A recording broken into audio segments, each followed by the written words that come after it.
Presidential Election Petition Tribunal will decide whether it will allow a person with forged certificates and criminal conviction to be the president against the Constitution. If the tribunal fails to disqualify Ahmed Tinubu, despite clear evidence of forgeries and criminal conviction, and disregards the Constitution, it destroys public integrity in Nigeria. The evidence before the tribunal is clear that a U.S. court convicted Bola Tinubu of drug offense and ordered him to forfeit a huge sum as fine. He also presented a fake certificate to INEC. The Constitution disqualifies from public office anyone convicted of a crime or who presents a fake certificate because these crimes undermine public integrity.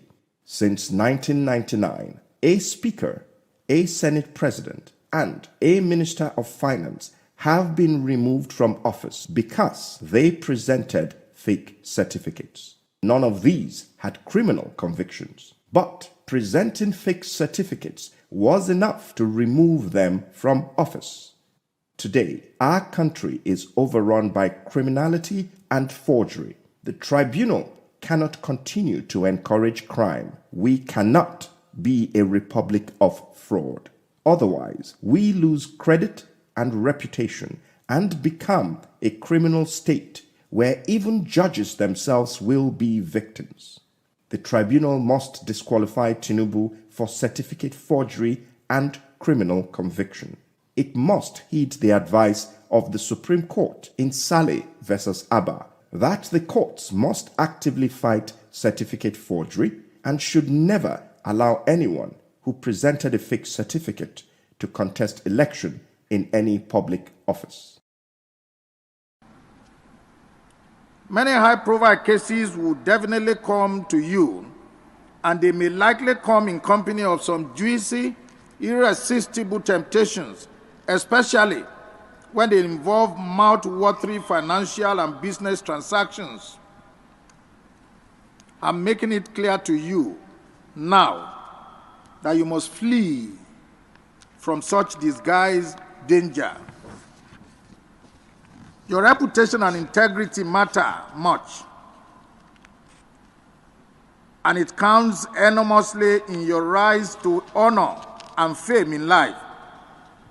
Let me point out unambiguously that in life, gifts and wealth that are not worked for, which are by extension undeserving, are always wrapped in calamity and destruction. Flee from them and keep your heads high above the murky waters of corruption and favoritism, so that you can be conveniently counted among the very best in the Nigerian judiciary. You must, against all odds, conduct your affairs within the ambit of the law and the oath that you has just been administered on you. If you were hitherto 50% under public scrutiny, I can then confidently tell you now that it has automatically risen to 100% by virtue of this appointment.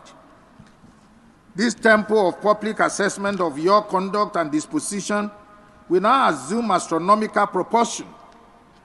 You must equally redouble your effort and dialogue properly with your conscience in order not to fall out of the grace of Almighty God and the Nigerian people.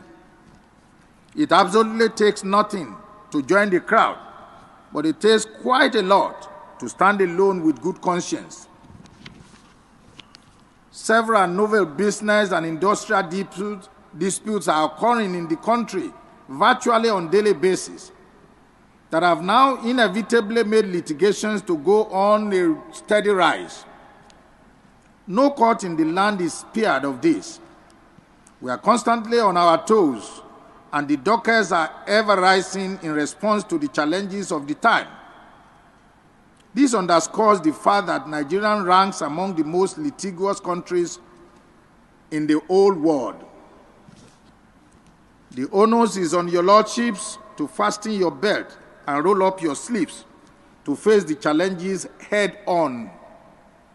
You must redouble your pace to catch up with the expectations of the litigants. As judicial officers, you have a defined mandate on earth that you must discharge with unveiled honesty and sincerity.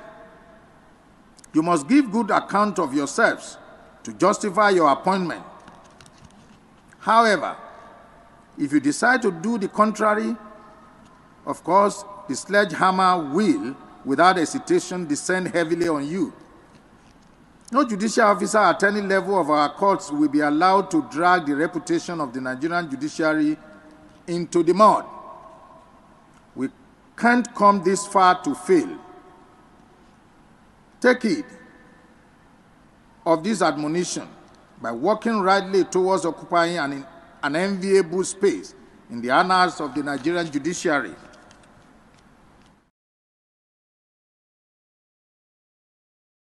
Hello. Has anyone asked what truly is the state of the country? Where are we heading to? What started these whole things? Who are we fighting? Who is fighting who? Who have we wronged? Just keep asking all the questions so that we can add them up in one bowl and then try to grasp a full picture of our problems. Now, I have a theory. Now, I may be wrong. You might choose to call it a conspiracy theory, but I have this, and I've done several videos on this very line of thoughts. When Nigeria was amalgamated in 1914, it was the South and the North that came together, and you and I know that it was all for the convenience of British administration. They never considered our cultural differences, our traditional differences, our beliefs. It wasn't their concern. All they needed was just the interest of Britain. Now, I am not blaming the Britain. Everybody tries to survive. However, we are now together. We are now one Nigeria. Now, with all these bags of confusion put into a country, the Yorubas are on their own, the South is on their own, the North is on their own, but somehow it was just a mixture that didn't have a purpose. Nigeria is a mixture that didn't have a purpose, but the mixture had to be made anyway.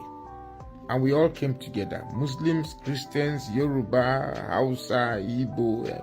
We're just there like just one very complex mixture. If Nigeria was an acid, it would have been the most expensive and corrosive mixture ever. However, we are now a country. Right from creation, we had different people that have become champions of their ethnic origin. So we are more or less like a country with many countries. That's how I'm trying my best to visualize the complexities of Nigeria, the complexity of Nigeria. Just trying hard as I can. But the truth is that as the years keep coming, the complexity of Nigeria is becoming even far more complicated.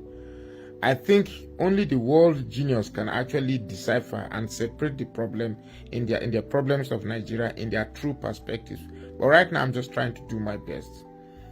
However, we came together. Then the North, at the point in Nigeria, the North were ruling, and then there was a civil war, and then there was, presumably, no victor, no vanquished. Then we came together.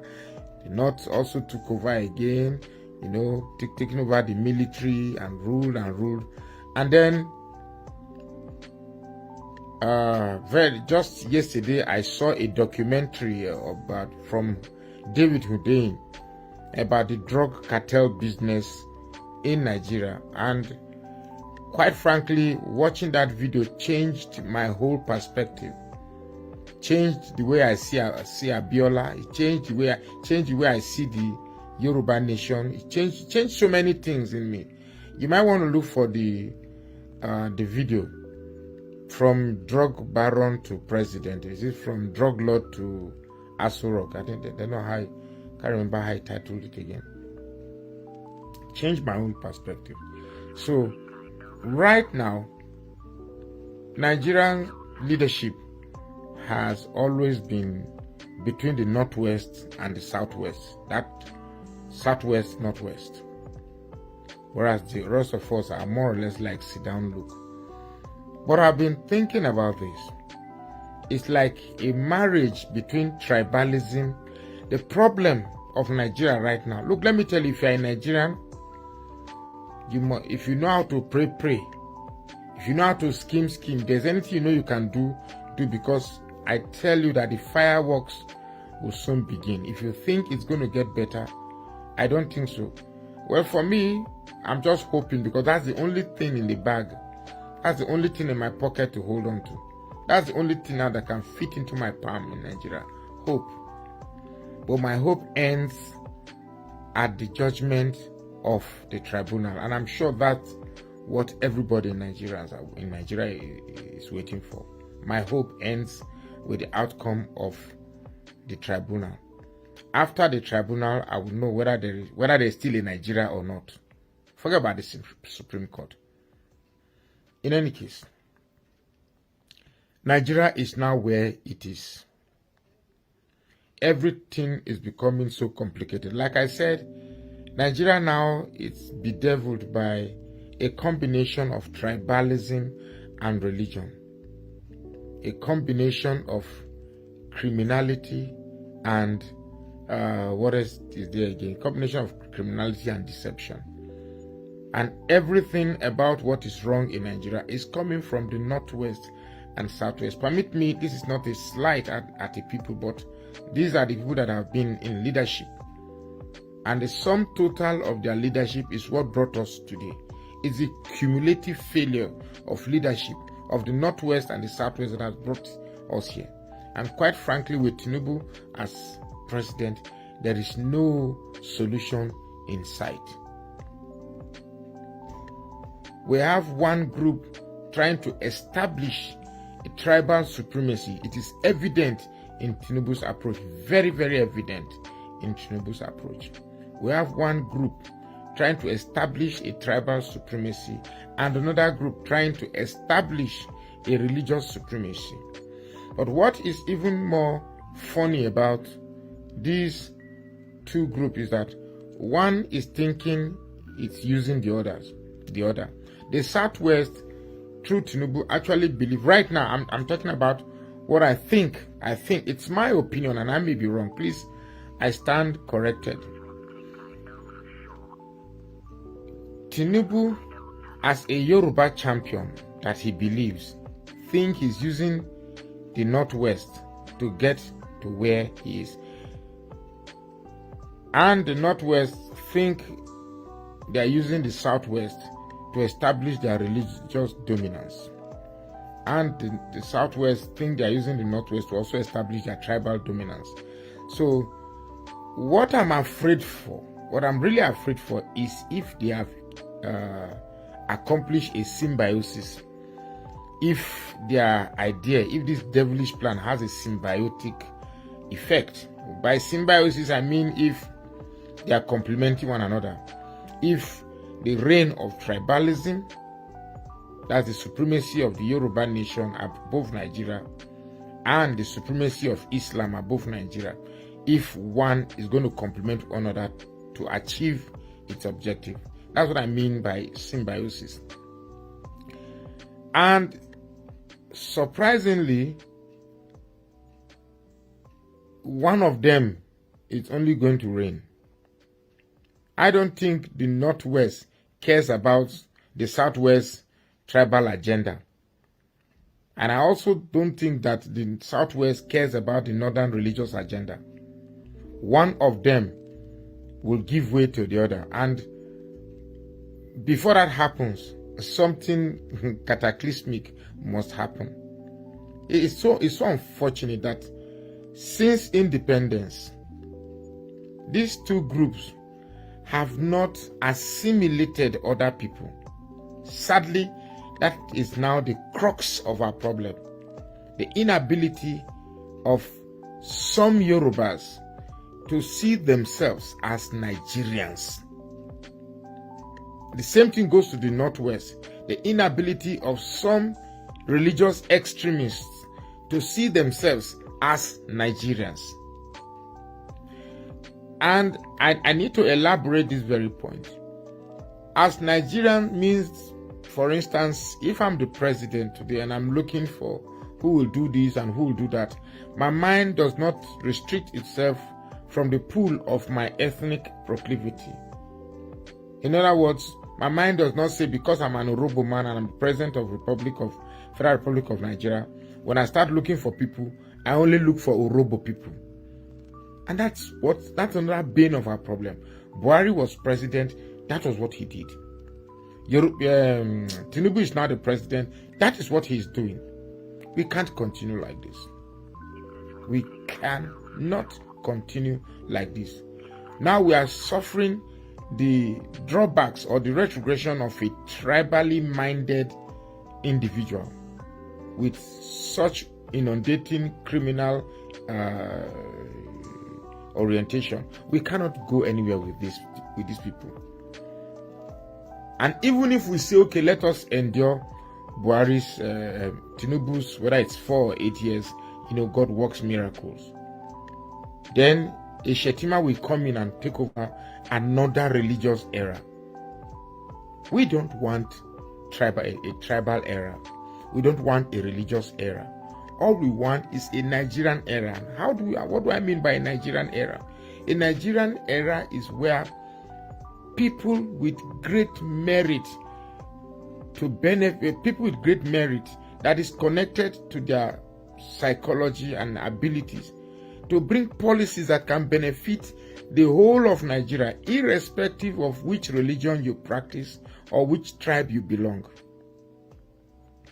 The contempt with which some of these tribes look at other tribes is so annoying. It's almost as if I'm a Nigerian, but I mean nothing when tribes are mentioned. It's like I mean nothing. And this cannot continue. This honestly cannot continue. I cannot be in a country whereby my religion is not respected or my belief is not respected.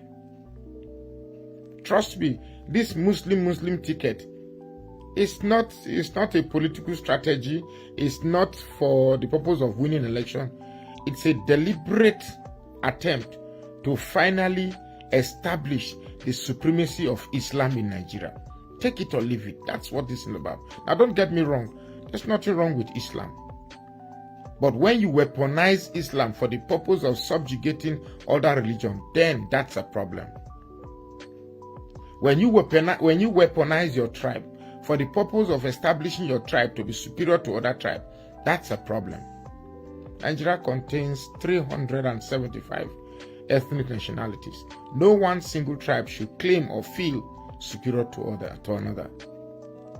Nigeria is a multi-religious country. So no one religion should claim superiority to other religions. We have Christianity, we have Islam, we have traditional religion, we have free thinkers. Everybody's belief must be respected. And until we do this, Nigeria goes nowhere. The fact that somebody is a criminal, but because my tribe, I'm going to support him, that is the most mundane, the most retrogressive, the most abysmal and shameful way of thinking to be associated to those who claim they are more traveled and more educated in Nigeria. Sadly, I must say this. And please, if you are a Yoruba man and you're my friend, don't be offended. It's not targeted at you. It's not targeted at you who is rational and see things in their true perspective. That's just the truth. But Nigeria cannot continue like this. We must find a way to get ourselves right if we want to grow as a nation. Our currency is now laughable in comparison to countries we had hitherto seen as lesser than us. Our respect in the common global space has been thrown to the ashes. If we must retain our prideful position in the world, as the giant of Africa, we must first fix our leadership problem. My name is Magnus Oraka, and I say please follow this page and share this post. In a few weeks, the Presidential Election Petitions Tribunal will deliver judgment in the suits challenging President Bola Tinubu's victory in the February 2023 presidential election. Likewise, some state election petitions tribunal have started giving judgments, while others are on the verge of delivering theirs. However, some state election petitions tribunal have started giving judgments. For those who have started, and for those who have been following proceedings at the Lagos State Governorship Election Petition Tribunal, would have seen the scenarios that are playing out where the two leading political parties, APC and the Labour Party, at the March 18, 2023 governorship election, are working tirelessly to cancel each other out. The interesting thing with the petitions before the tribunal, however, is that while the APC and Labour parties argue against each other over candidacy qualifications, none of either the APC or Labour Party sees anything wrong in Jandor PDP candidacy and his qualifications, as there's nothing in their responses to PDP petition that suggests that. Joining us now on the morning show as we take a look at the Election Petition Tribunal and their proceedings is Liberos Oshoma, a lawyer, and Ahmed Buhari, a public affairs analyst and vice presidential candidate, African Democratic Congress ADC, in the 2023 election. Welcome to the show. Thank you. All right, I'll start with you, Mr. Oshoma, because you've been here with us even during the election itself. And we've seen the tribunals play out. I'm sure you've monitored some states. What's your general overview? Again, against the backdrop of all eyes on the judiciary, how well, I don't know if you're the best person to ask, as a lawyer yourself, has this been conducted in terms of the judiciary? Yeah, all eyes on the judiciary first and foremost. Just that here we overflog issues, very sentimental. Naturally, like Lord Dennis said, when a judge sits on trial, the judge is on trial. And so when you're trying a matter, the entire world is trying you. Mm-hmm. And so there's nothing out of the ordinary when people say all eyes on the judiciary. But just that we're very sentimental about it, and it now becomes as if there's something, but also the attitude, the situation where you now try to, what you call mob lynch, online lynching of a particular, organ of government. That's what I frown about. But there's nothing wrong with, fixing your eye on what's actually happening around you. But that said, also against the backdrop of my knowledge and experience at election petition tribunals, I've handled quite a lot since 2003. Proving election irregularity is usually very difficult. It's a very tall order because consistently the Supreme Court has said that you need to prove polling unit by polling unit. And it must be the agents of the party that witnessed what transpired at the polling unit. And if you're talking about collation, then it must be your agent at the collation center. So what most of these candidates do, or most what the petitioners do, they know that that area is a tall order. So they look out for the technical areas, qualification, of candidates. And so most of the judgment that had been delivered, starting from the one in Delta, dwells on qualification of candidate. And because also the court has said that qualification is both a pre-election and post-election issues. And so you find out that, so what petitioners do, they don't want to bother themselves with all of those tall orders of having to prove irregularity polling unit by polling unit, because it becomes a very difficult one. So they look out for, is this candidate qualified, where the primaries validly, conducted by people who should conduct the primaries, and at the qualification, at the certificates tendered by the candidates, are they... Happy New Week to everyone right there. Today's Monday, 28 August 2023.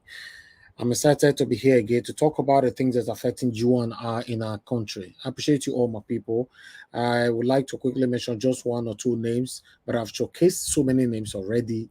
Mother of all, Mommy Diaspora, good evening to you, Mommy. Thanks for joining us. We appreciate you always. Madam Bella Naomi, thank you very much, Madam. We appreciate you. Kenneth, I can see you right there. Peter Inegbe, thank you. Mr. Rita Okones, Mofi Ray, I can see you as well. Madam Ahmed Bright, I can see you. Thank you very much. Mono Ferreira, thank you very much. I can see you. Good evening, good evening, good evening to every one of you right there. Chris Mandela, I can see you right there as well. Amazing Grace USA, thank you very much for the super chat. May God bless you. Say thank you very much, Mr. Nijawash, for all that you do. God bless you and your family. Amen. Amen. Amen. It's a collective effort that prayers return back to you. I appreciate everything that you guys are doing. Thank you very much for your continuous encouragement. Then I have another super chat from Edo Wash. Thank you very much, my brother. I appreciate you always, always, always. Thank you very much, my people. I would like us to move on right now because we have a couple of things to present to you today. I saw a comment earlier on, but I forgot the name. Somebody saying that the last video we played, if it's that necessary, that's where we have problems. If you think it's all about, we'll come on air, PEPT, Peter Obi, Tinubu, Atiku, PEPT. What is happening in your surroundings? What is currently going on in Nigeria? You're not even aware. That means you're going to be in big problem. Yes.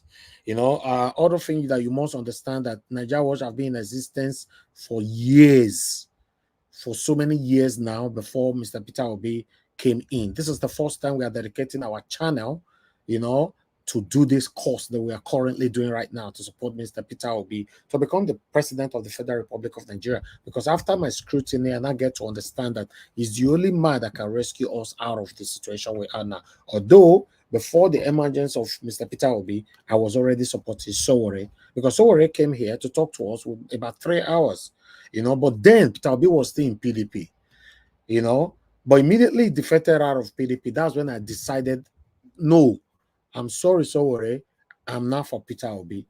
Sowore is still bitter about that till tomorrow. You understand? So one thing that you must understand is that this is a media platform. We are the only one that have done this in the whole Nigeria who is actually supporting Peter Obi 100% with everything with our channel. Other platform, except you don't get other platform and supporting Peter Obi, don't get me wrong. I mean that we have to,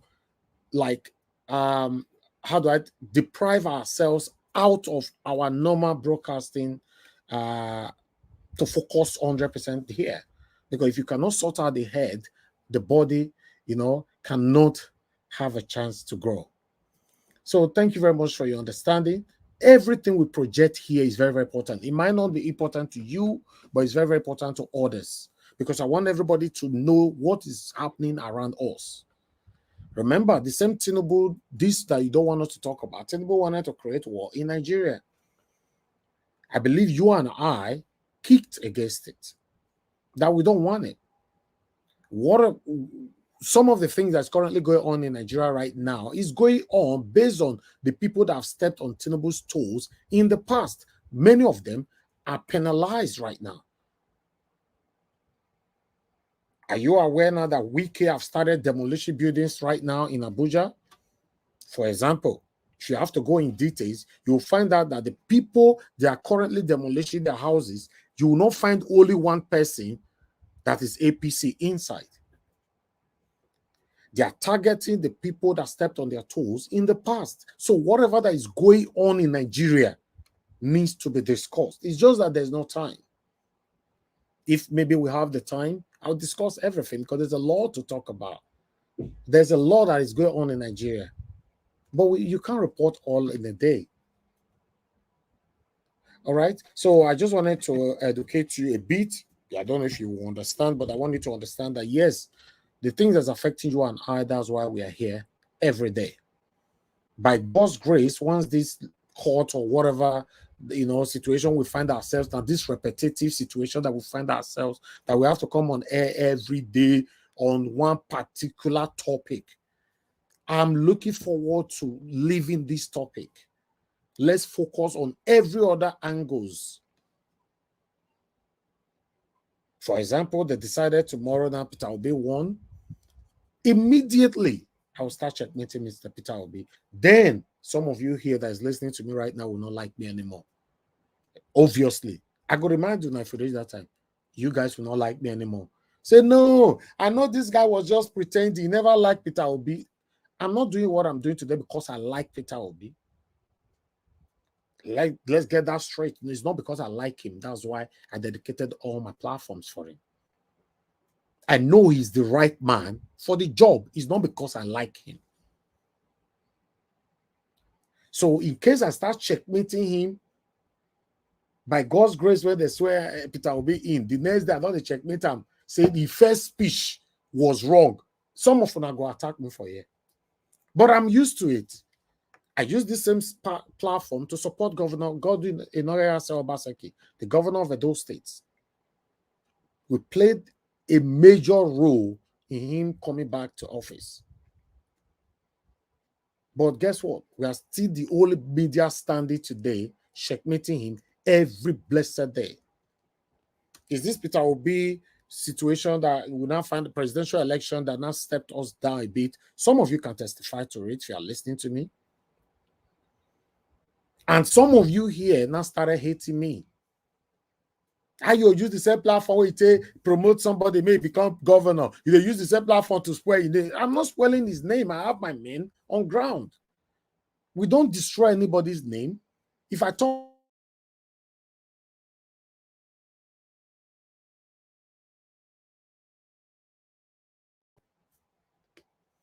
I don't know if you guys are getting me. If I talk about Michael Abba or God's power, I'll also play you the video. Say, see road way bad. Oba said they cross them. You know what one. This is what we were doing. And some gullible Edolites were hating me. Because they don't really know what they want. The same thing is going to happen on Peter Obi's case. Because we have a loss of gullible Nigerians. Oh, we come back here now to insult me, say, all this time we just say you support Peter Obi. Now make me tell you in advance now that maybe we'll still come out as number one that time. Our media will still be the number one. We will checkmate Peter Obi. Unfortunately, all my panelists with the join me now, many of them not go join me again. Because many of them will come and say, beg, now they go.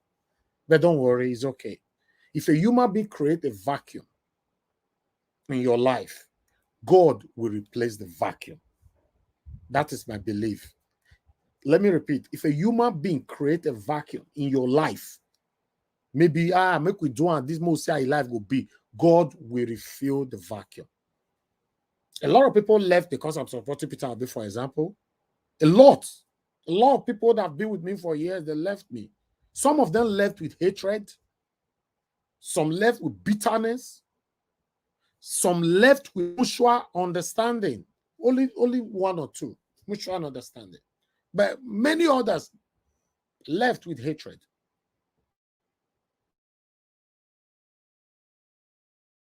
Because of the repetitiveness. Because what we are talking about is too repetitive. But you cannot leave because what we are talking about is repetitive. You have not won. You shouldn't give up. If me, myself, give up, we will not be here today.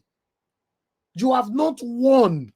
So you have to continue to fight until you win. If not, the country where you live, so you stay in that country, they work so hard for their country to be better. That's why you find a place there. I have other better things to do if I wanted to, but I'm the most blessed person on earth. I don't know about you, because that's what my Pastor Chris before normally say. Always say that you are the richest in the world. Always say that you are the best in the world. The way you say it, God will do it for you. But don't ever tell anybody you are better than them. I'm blessed. Why? Because I have a platform that I'm using to support my principal today. If not borrowed platform, therefore, sometimes if I shout, I'll say, oh yeah, get out. You do the shout for here. But I'm happy that I already have a platform for almost a decade before Peter Obi came in. So I said, wow, let me use my platform for this. And I will never regret supporting this man, Mr. Peter Obi. I will never, regardless of whatever that happens. And I didn't regret supporting Obaseki either. I didn't. Because Obaseki opponent, Luma, that would have been worse. So for me, I'm just doing my thing. I want a better Nigeria. I have the option not to even do it if I don't want to do it. I can live in United Kingdom as long as I like. But I want a better Nigeria. It's my home.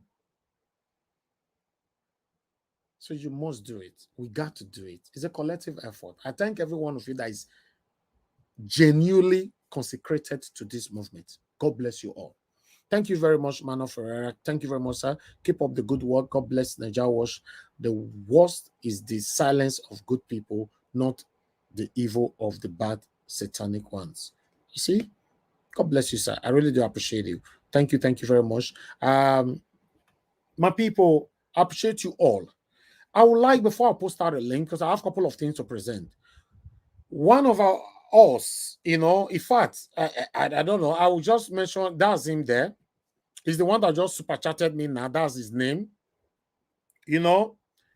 So he reached out to Chicago University.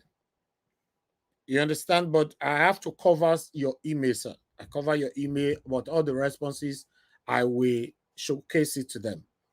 He reached out to Chicago University on his own. This is what I wanted everybody to be doing. Do your part. Like our video. Sometimes some people find it difficult to like. So if I like them now, Elvis will be rich. Or if I share now, Elvis will be rich. You see, it's just like you passing a message to somebody, they are concentrating on your body language or your attitude surrounding the message. No, take the message and leave the bad attitude alone. Whatever we discuss here, I and my wonderful panelists, my callers and others should be shared.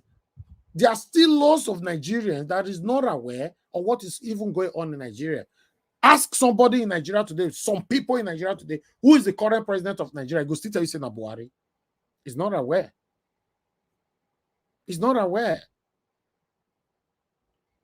It's just like you guys talk about that pastor the other day, Kumuyi. I said I never hear of that name before till that last week. I know many of you were surprised, right? That's life.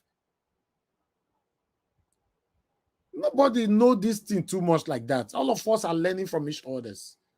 All right? Please press on the like button and help us to share. Let's take this together quickly. Let me take this off screen so that we can get it right. All right. I would like to start with your information because I want to thank you, sir. Thank you very much for this wonderful information right here. But I just hope, okay, this was your message to them. You actually wrote that, but I have to cut off your email. But I left all the details of the university since this one is a public use. I cut only that off. Your subject was request to access Chicago State University yearbook for 1979. Dear sir, madam, archivist, that was the name of the person, an assistant archivist, Stacy Moses Paul. My name is Mono Alaba Ferreira. I'm an educator with the Illinois Department of Juvenile Justice, IDJJ, IYC, St. Charles, and a former student at Chicago State University. I'm requesting access to the Chicago State University yearbook for 1979, which I was informed is in archive, and that you are the person to contact to get access to this yearbook. I need access to this book as part of the educational research I'm conducting. I would like to view the book or make necessary copies once accessible. Please, is there a particular time on your schedule that I can come into the Chicago State Library to get access to this yearbook, or if it is available electronically, how can I access it? I'm looking forward to your favorable response regarding this request. Thanks, anticipation of your response. Sincerely, Ferreira Mona, educator, and all that. That is your information right there and all that. Thank you. Thank you very much, sir, for this. I was very, very impressed, when I got this. Then you got a response from them. I got 2 responses here. I believe this is it. Or was it this first? I'm not sure. I have 2 response, but I'm not sure the first. Thanks for reaching out. Okay, I think this is thanks for reaching out. We offered a yearbook in 1979. I'm not sure we did then. That would likely be the library archives at CSU. I'm looping in our den of the library, Dr. Vosla CCED, so he can help connect you to the right place. Okay, I believe that was the first one. Then they send this one back to you again. So he said, hello, thanks for reaching out to CSU archives and special collections regarding 1979 yearbook. On our ARMS website, we have links to digitized copies CSU yearbooks. Unfortunately, make una get this one right too. Unfortunately, 1979 is not one of the years that were digitized. We do have a copy of this particular yearbook. However, it is part of our no circulating collection and is restricted to in-person use only. Mageda is restricted to in-person use only. As part of the institutional history, we are also unable to offer this item for sale. If you would like us to send you a scanned copy of this yearbook, please let us know. Then you responded back that yes, but I'll stop it right here. I want to thank you again, sir, for this effort, you going all the way. I would like you to come into the panel today to give us more details on this, or call into the show later on to give us more details on this, because according to the email you forwarded to me is what I'm passing right now. But I believe there's an in-depth understanding of this, why people will be looking forward to. Thank you once again on that. Meanwhile, I would like us to quickly move on. On that, there's, I don't know, today I don't know how he managed to do this. Sanwo-Olu, the Lagos State governor, some of his washes and all that, as you all can see right there, the wash we put for one for that, now he did there, so $350,000 for only this wash. Babajide Sanwo-Olu wristwatch game. All right, $350,000 for that wash. Then they went on. That's another wash there with a still spot on his hand. Another one is this one costs $136,189,000. Yes, $136,000. Let me round it up. $136,000 on this one. They spot on for your hand as well.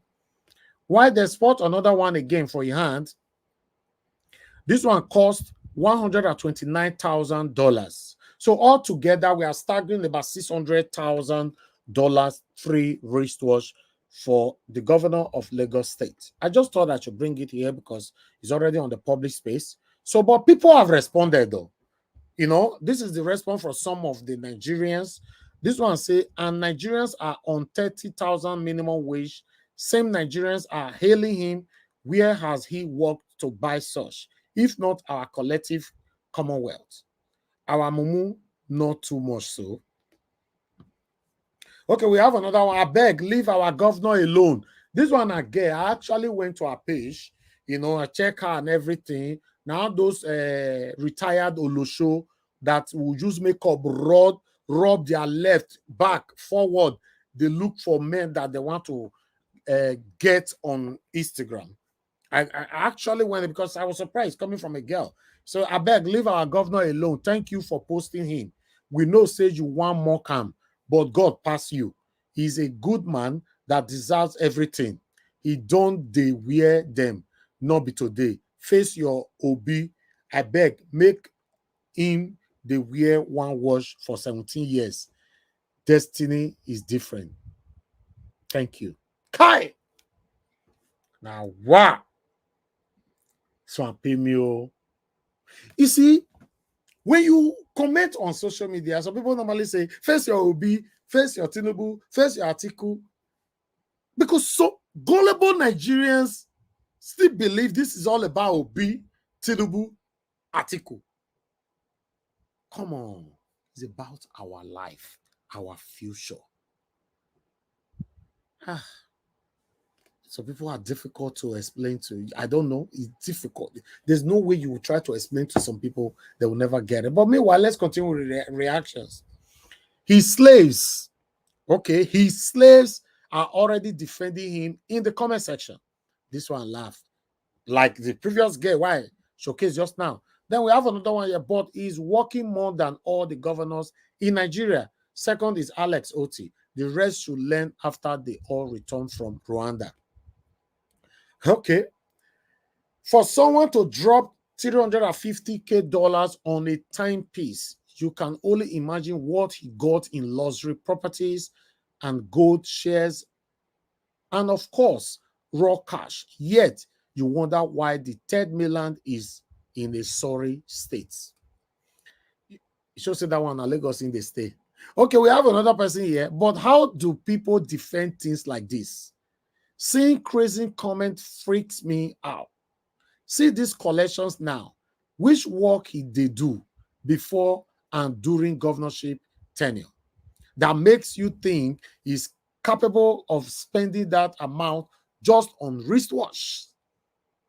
But Nigerians just like acting victim and still praise defend rubbish. Between law is the useless course to study in Nigeria. Wow. Meanwhile, let me move on. Second to the last. After you run for stadium finish, them go give you 1 liter of rice and beans for 4 years. Them go wear you and your children destiny for wrist. Evidence day, but the explanation still dey plenty. God. Nigerians with lyrics. Okay, the last one. I will keep on speaking truth to power until I die. These guys, politicians, don't care about humanity. No sacrifice is being made from their own end. Always selfish like hook up ladies and Yahoo boys. This one, I don't understand where this one they go. All right, my people, I thought I should bring that to you for you guys to understand the luxury life of our governor in Lagos State. Now, today I'm not post time on that. Okay, meanwhile, let's move on. Let's move on. I'll post out a link, but I need to take all this properly. You know, let me quickly take this. Atiku still a drag. Tinubu not be small thing. So I'd like us to take this one quickly. I have a couple of articles here to take. Yes. Okay. This one there, yeah. Okay, that is Atiku and Tinubu right there. How did you attend university without primary secondary education? Atiku tackles Tinubu. Okay, the presidential candidate of the People Democratic Party, PDP, in the 2023 election, Atiku Abubakar has tackled President Bola Tinubu over the later academic record at Chicago State University, CSU, United States. The former vice president had recently approached a U.S. court for an order compelling CSU to release the academic record of Tinubu. Tinubu credentials shows that he graduated from CSU in 1979 with a bachelor's degree in business administration, accounting, and management. Okay. Should we continue? Okay, let me go. Taken to his Twitter account on Sunday, Atiku wondered how President Tinubu attended Chicago State University without primary and secondary school. On his tweets, I woke up this morning wondering how we got to this cul-de-sac. In 1999, Tinubu claimed he attended St. John's Primary School, Arolaya, Lagos, before proceeding to Children Home School in Ibadan. According to him, his next port of call is educational journey was blah, blah, blah, blah, blah. Okay, meanwhile, I'll stop this because I have a couple of things. Some of the articles I'll show here, I will work with. I will only work with headlines. Okay, I will only work with headlines. Okay, let me come here. Peter Obi, I've responded. What is it called again? What's this man? What's it be name? Okay, let me put on the screen. Mockery. I don't know. I get the way moderator to the column that year, but let me just put it right here. Maybe let me see now. I said I never put I don't want to put our people for here. Now they correct me straight away. You know, getting the way moderator give this man that year. But meanwhile, let's move on. As you all can see there, Peter Obi replies Jonathan, former aide denies bribery and Rise TV presenter Rufai Oseni avoid expressly stating if he gave broadcaster money for father's burial. A mockery, go accuse our principal, Mr. Peter Obi, saying that he sponsor Rufai Oseni on Arise father's burial. But Peter Obi have responded. Okay, well, let's move on. Omokri had alleged that Peter Obi funded the funeral of Mr. Oseni's father by giving him money in cash or via electronic means. Peter Obi, the candidate of the Labour Party LP in the 2023 presidential election, has described the allegation that he bribed Rufai Oseni, a Nigerian television presenter, as malicious and cheap blackmail. A former aide to ex-president Goodluck Jonathan, Reno Omokri, had alleged that Peter Obi funded the funeral of Mr. Oseni's father, giving him money in cash or via electronic means. Okay, let's hear more. Omokri on his social media handles on Friday accused Oseni of open bias in favor of Peter Obi, noting that Mr. Oseni used the Arise TV platform as a medium to campaign for and lauded the image of Obi. Omokri also accused Obi of having undisguised animosity towards him for his refusal to support Obi's presidential ambition. Unquote. Arise TV, Mr. Oseni should kindly answer the following question. Did Peter Obi, the presidential candidate of Labour Party, fund the funeral of Mr. Rufai Oseni father, giving him money in cash or via electronic means, either directly or through a third party in August 2022, and has that influenced Mr. Oseni's open bias in favor of Peter Obi, whereby Mr. Oseni used the Arise TV platform as a medium to campaign for and louder the image of Mr. Peter Obi and his undisguised personal animosity towards me for my refusal to support Mr. Peter Obi's presidential ambition. I counsel them to think very carefully before the answer Omokri had said. He went on.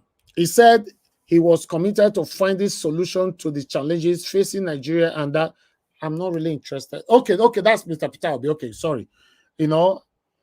Solution to challenges facing Nigeria, and that he would not be distracted by evil endeavors. He, however, did not state whether he gave Oseni money strictly for the burial or at another time, without the intention of inducing him to write or speak in his favor as alleged by Omokri. Omokri's allegation was that such a gift could have influenced Oseni's open bias in favor of Mr. Peter Obi. He wrote, unquote, ordinarily, I do not get involved in name-calling and mouth-slinging. Neither do I attack people nor try to defame their personalities in the course of my political journey. I have also avoided replying to cheap, wicked, or malicious blackmail publicly or privately in the same irresponsible manner that they are thrown at me. Anyone who has followed me corporate and political life knows that I always stay on issues with my focus on finding solutions to societal challenges and ameliorating the suffering of the people. I do, however, need to clarify a few issues, especially since a third party is involved. There is a recent case where my name has been mentioned in a malicious and cheap blackmail against one of Nigeria's best television presenter, Mr. Rufai Oseni, who has stood steadily for what is right, has challenged me fiercely on some occasions while speaking truth to power. I have recently been mentioned to have bribed Mr. Rufai Oseni by financially sponsoring the burial of his father. Let me clearly state that this is a categorical lie. It is not true, cannot be true, and I will never, and it will never be true. Everyone who understands or follows me approach to things will attest to the fact that I do not give anyone money to promote my name. I can testify to that, oh, Mr. Peter Obi, you don't give me any kobo. Some people will police say, Peter, we pay me, and maybe they come out every day and not get rest. Peter, will not give me any kobo. People will they give me money for you, and my people will they super chat me. The consigned Nigerians. Then I move on. I will never monetarily reduce any journalist to speak or write in my favor. When I'm invited to birthday celebrations or funerals, people know that I do attend countless journalists, media, personnel, the less privileged, the wealthy, etc. have all invited me to their occasions, and they will attest to the fact that I honor such invitations, especially when people are grieving. I have never been to Rufai's village. Even at the point of writing this, I do not know where he is from. Oh, you see? Okay, let's move on. One then wonders why people could decide to tarnish other people's image for no justifiable reason. To those involved in such evil endeavors, I wish them well. I pray that God will have mercy on them. I still maintain that our focus in Nigeria should be on rescuing our dear nation from the many challenges plaguing it. We should focus more on lifting people out of poverty. Millions of Nigerians do not know where their next meal will come from. We have millions of unemployed youth in the productive age with very little production going on in Nigeria to create jobs. Finding solutions to these challenges should command our attention for the progress of our dear nation, Nigeria. And that is what I remain committed to. A new, inclusive, and sustainable Nigeria is possible, he added. That is our principal right there, Mr. Gregory Peter Obi. Now, let's say they don't attack this part with different things. They don't tire. These people don't tire. They don't know what they want to do again. Kai, meanwhile, I have another one here quickly. Okay, the 16th of September allegedly fixed for the Judgment Day. But we don't know who carried that news, but all the newspaper carried it this morning, but they don't start to delete them.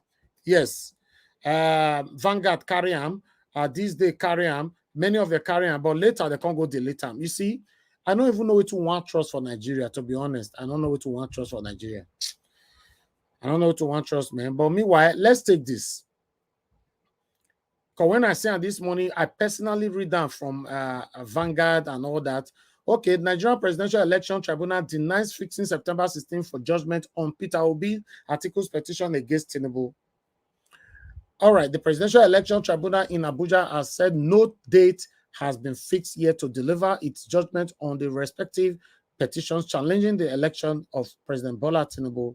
The Secretary of the PEPT panel, Barrister Josephine J., confirmed this to the Whistler while reacting to a viral report that the tribunal had fixed September 16, 2023 as the judgment date for Atiku Abubakar, People Democratic Party, Peter Obi, and Labour Party.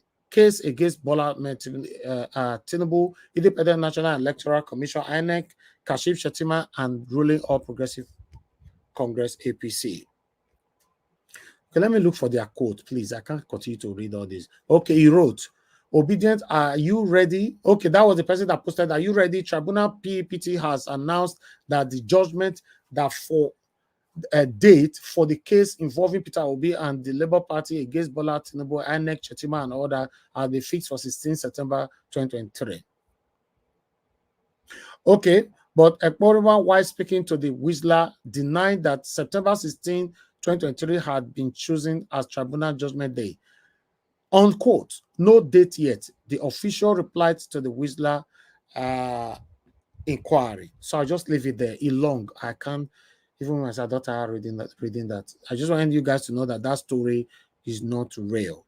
You know, but meanwhile, one thing that you guys must understand, in every rumor, there's element of truth in it. You know, so I mean, they talk about all the time. It may be get where they discuss this thing. As it all cast now, they'll constantly deny. That's also deny, all of them they deny. But meanwhile, let's take the final report to let them know, okay, let me take this one. This one, Tinubu to lawyers. Now, only headline I want to take for you, Bemon and others. Only headline. Okay, I fit take one or two paragraph journal. Just that sometimes, okay. You can see that's Tinubu. Change your mindset. Let us move Nigeria forward. Tinubu tells lawyers. Change your mindset. Let's move Nigeria forward. President Bola Tinubu has employed legal practitioners in the country to rededicate themselves to rendering our services that would help to build the nation. I'll just leave it like that. Look at an verse. I'll leave that one like that. If you want to read it, Vanguard might be this. You know, so let's continue. Let me see if I have another article here. Yes, I have one more here. Bear with me, guys. Drama. This one, I get video to tally them up with you now. Obaseki, DSS 8 or whatever, where they protect him as a governor, they deny Chaibu from entry the same event where they for meet. You know, I don't understand. It don't reach like that. Okay, let's take this one together. Drama as Obaseki sent Chaibu media aid out of events. Okay, let's quickly take this. I don't want to go far though. I just hope it's not long.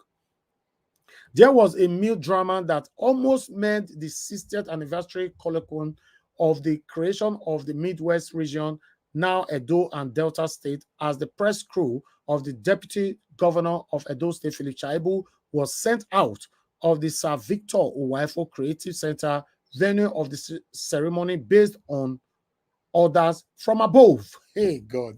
Who was the order from above?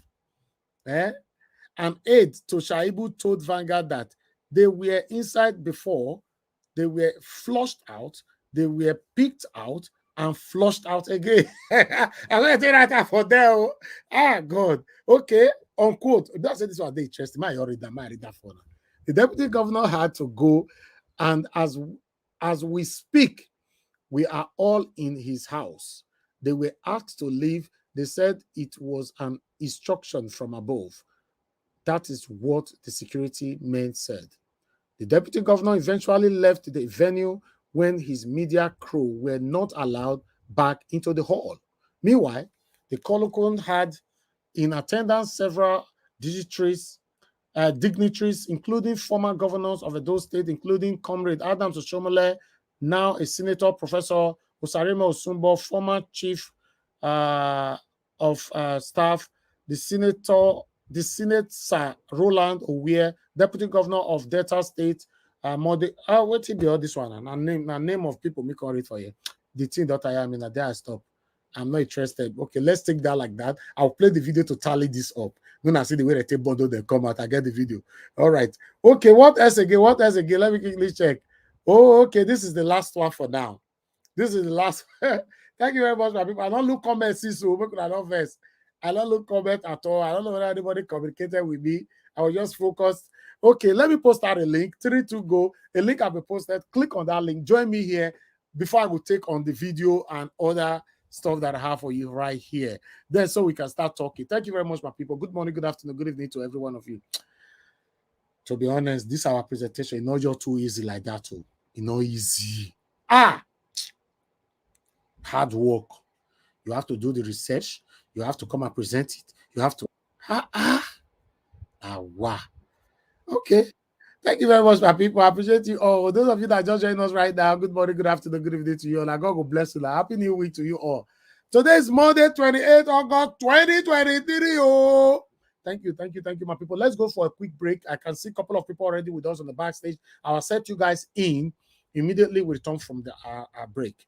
Then we'll take on the video at the tape bundle. Felicia will come out for inside the all, and then we'll take it from there. Now, God bless you. Now, press on the like button, press on the share. Help us to copy the link, share into other platform where you belong. Click on the dollar sign, support what we're doing here. Buy us a coffee. Buy me a coffee. Buy me a coffee. I know they do competition with anybody. If I offend you, forgive me. Show me love. Go to biza. Kama bara walo ninu ife kan akanbi. I know they do competition with anybody. If I offend you, forgive me. Show me love. I go show you love. But I know they do competition with anybody.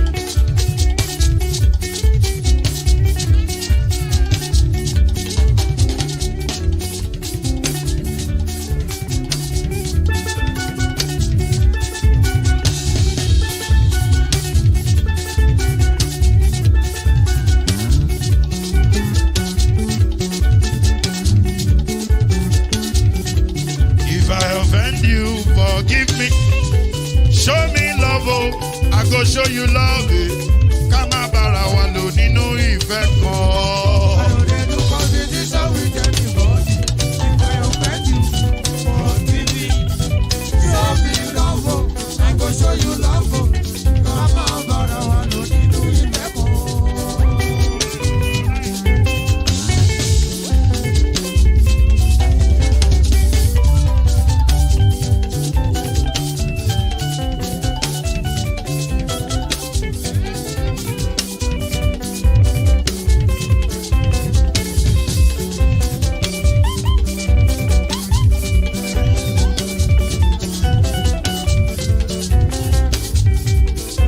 They do competition with anybody.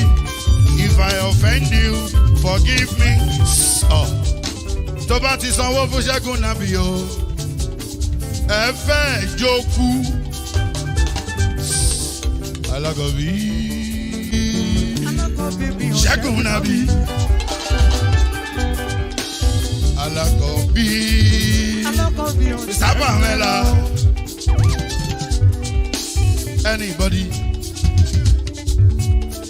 Any bo.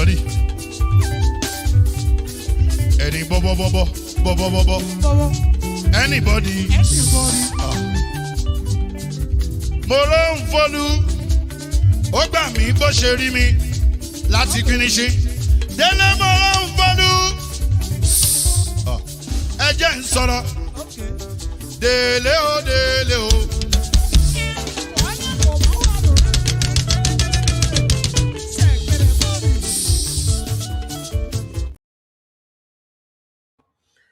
All right, my people, we're back again. God bless you all. Mr. Alex, my brother, I don't see you. Good evening to you, my brother. How are you doing today? Good evening, my people. I don't see you already. How are you doing, Mr. Alex? Yeah, I'm good. I greet everybody. Mr. Ndao, thank you for the good work. Thank you. I greet the house. I appreciate you, my brother. God bless you. Yes, Black Panther, I don't see you already. Thank you very much, my brother. How are you doing today? Ndao, tell me I'm the first person, I'm great. Right?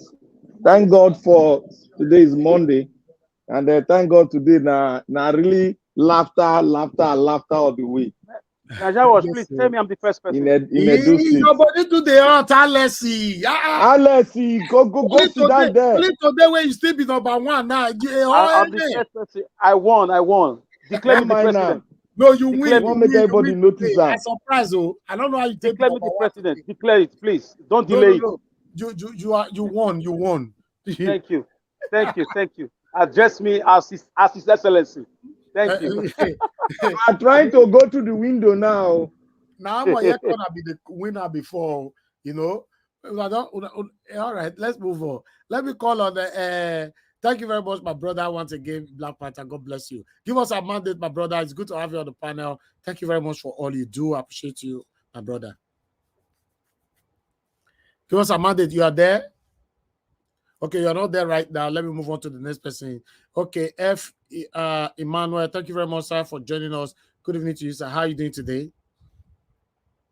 Hey, my special in-law, all the Edo people in the house. You guys are my in-laws because my wife is from Edo, so I hate each and every one of you, Mr. Alex and Mr. Evix, Madam Rita, all the Edo people are here now. Good afternoon, all. Thank you very much, sir. We are proud to have you as in-law as well. Thank you. Now, only Pandedian remember we will come eat for your house. All right, my people. Thank you, sir. Thank you. All right, thank you very much. Amazing Grace USA. I can see right there, CXL, Best Man of Sakmawa, and many, many more. I greet all of you now. Thank you, Peggy Modi, Joy Otaho. Thank you very much. Now, God bless you. Now, mother of all Mami Diaspora, Juno Baseki. Now, God bless you. Now, thank you. Press on the like button and help us to share. Let's do this together. BY, make us check how it happened with Phyllis Chaibu so that we can just move on. Let's watch this together. No, just hold on. No. You must go with me. Let's go with me. Let's go inside. Yeah, please. Let's clear this.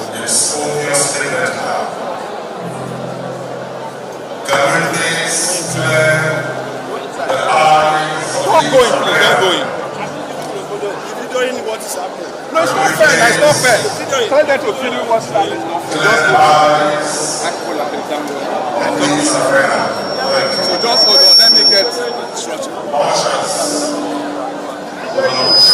Just hold on, let me get instruction. Do that. Record him as his no, Your Excellency is not right. Continue recording. Don't do that. Power. When I see power. They tell Phyllis Abu now say, I get power past you. You don't see your show less enough for them to look them. Here they look at oh God. See these people, they are something less. Yes, it's not right. Continue recording. Don't do that.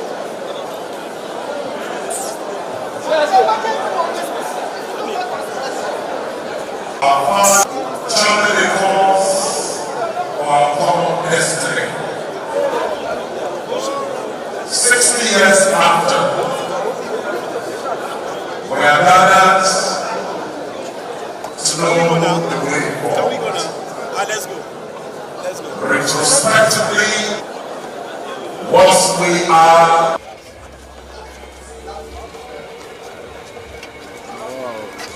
When I don't see the cars where deputy governor did, see all the cars, see cars.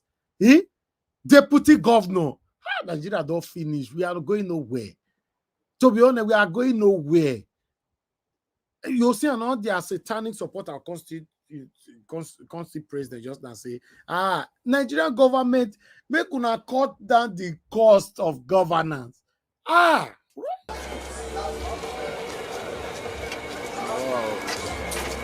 go. What do you understand? Where's the boss?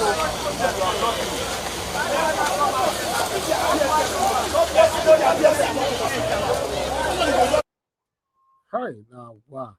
All right, my people. And so we see that was Governor Obaseki versus his deputy. For me, should I ask me, I don't know what they fight for. I don't do there. I don't know what they plan with each other. I don't know what they promise each other. So this matter, someone like me not go let me talk put. I don't know what they happen. I can't say Philip Chaibo is bad. I can't say Obaseki is bad. I can't say Philip Chaibo is good. I can't say Obaseki is good. Wait till they fight, put until they tell us they will know how to talk put for this matter. Someone like me, but on our way they panel, now go fit talk put. But meanwhile, I appreciate you all. Thank you very much. Thank you. So it's better we start talking right now. I've presented all that I have today to you guys. I want to appreciate every one of you right there. Thank you very much. Those of you that supported me earlier on, Edo Live Watch, Amazing Grace USA, Mano Ferreira, thank you very much. Amaka Afojabi, June Obaseki. May God bless you all. Thank you very much, my people. Press on the like button. I have not checked. Let me just check now. We have 294 likes. Please, can we take that to 400? We have over 800 people watching us. If we can take it to 400, that would be nice. Take it out of these 294. Currently is on 294. Press on the like button. I'm monitoring it right now. Press the like button, my people. Take it out of that 294 because we have lots of people watching us. Why is our lights, on 294? Now it's on 295. Press on it, my people. Let's take it forward. Now, God bless you. Now, Mr. Alex, you are the first on the panel, so I'd like you to talk to us, sir. Talk to us, my brother. Yes, Mr. Najawas, thank you. Thank you for the work you're doing. Thank you. Those are the comment section. My fellow panelists, thank you for the work. Yes, and those who are viewing worldwide, thank you. You know the real people in the heat of the struggle. Nelson Mandela said, we are friends to people who support us to the heat of the struggle, not people who support us with rhetorics, not people who support us passively by words of mouth, people who are there with us through the dust and dawn. And I want to say, those of you who are still standing with the Obi Dati movement, I said, thank you. You are the real people. With respect to those who have lost faith and those who have backslided, we still love you. For those of us who are standing, who still believe in New Nigeria is possible, thank you. Thank you so much. Even me, sometimes I am amazed at Najawash himself, the crew, and the people who are always coming here, fighting, because social media is more than atomic bomb just now. Social media is more than what North Korea has right now. Social media is the power to the people just now. So I want to say thank you, Mr. Najawash. Thank you, everybody who is standing. Thank you. Against this wickedness, ravaging our present and ravaging the future of our children. So I will start upside down, like from the last, looking at the Filaga table that ensued between the Obaseki and his deputy. I'm not overgasted or flabbergasted.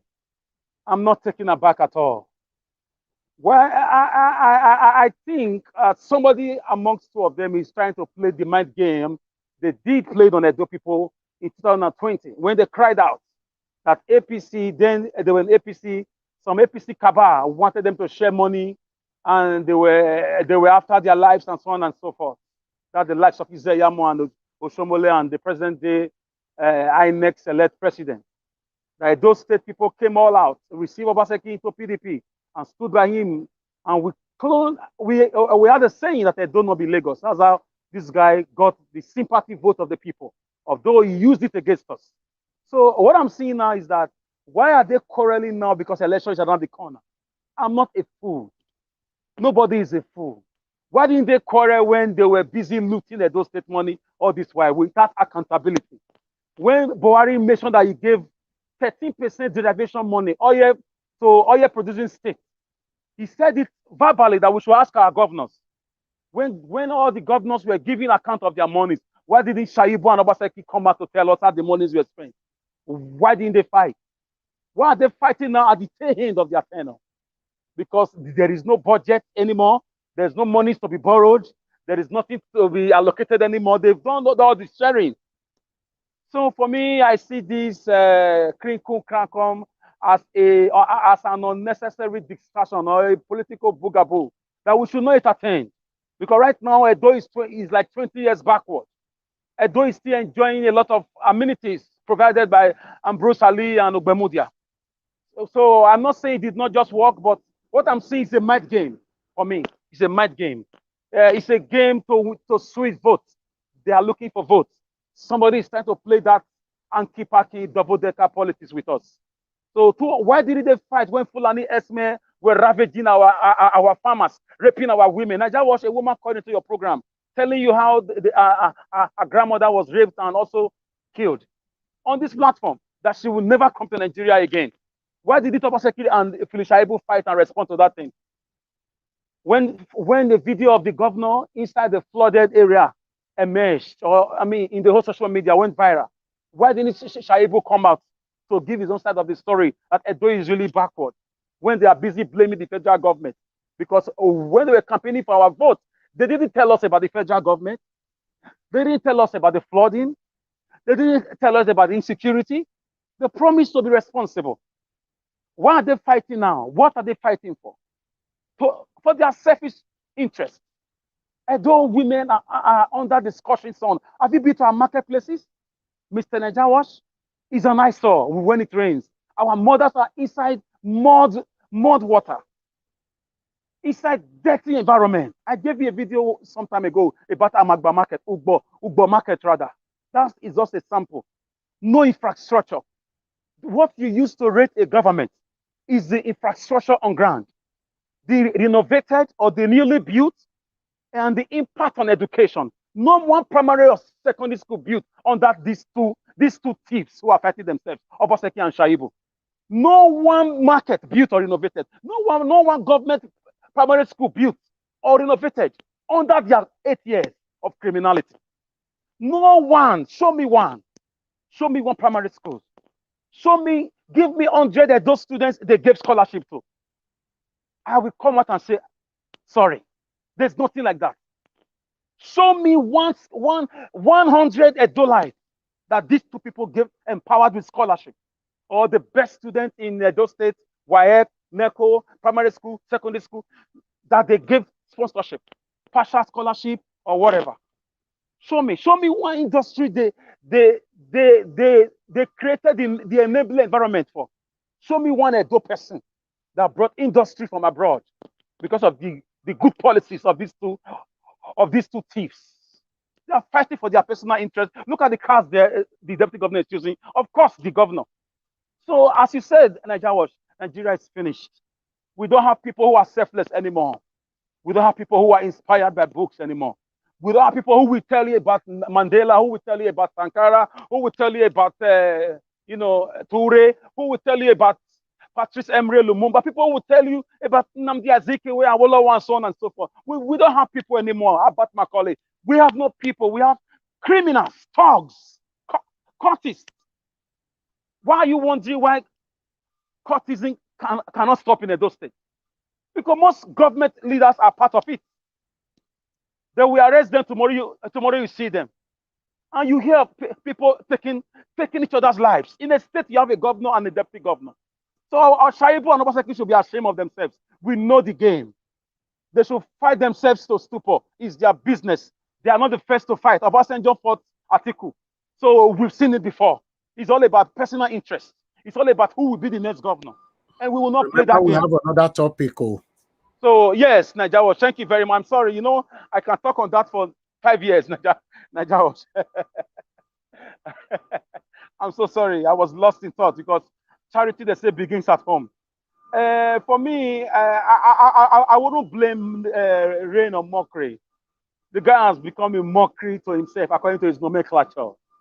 He has become a social media Madibola walkabout, a political rolling stone. He was just, at the time, he was at the fence. He was not for Atiku, he was not for the other guy.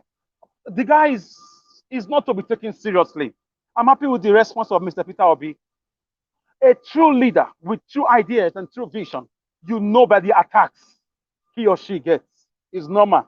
Mandela was in prison for 27 years, remember? Sankara was taken out less than 4 years of his achievements.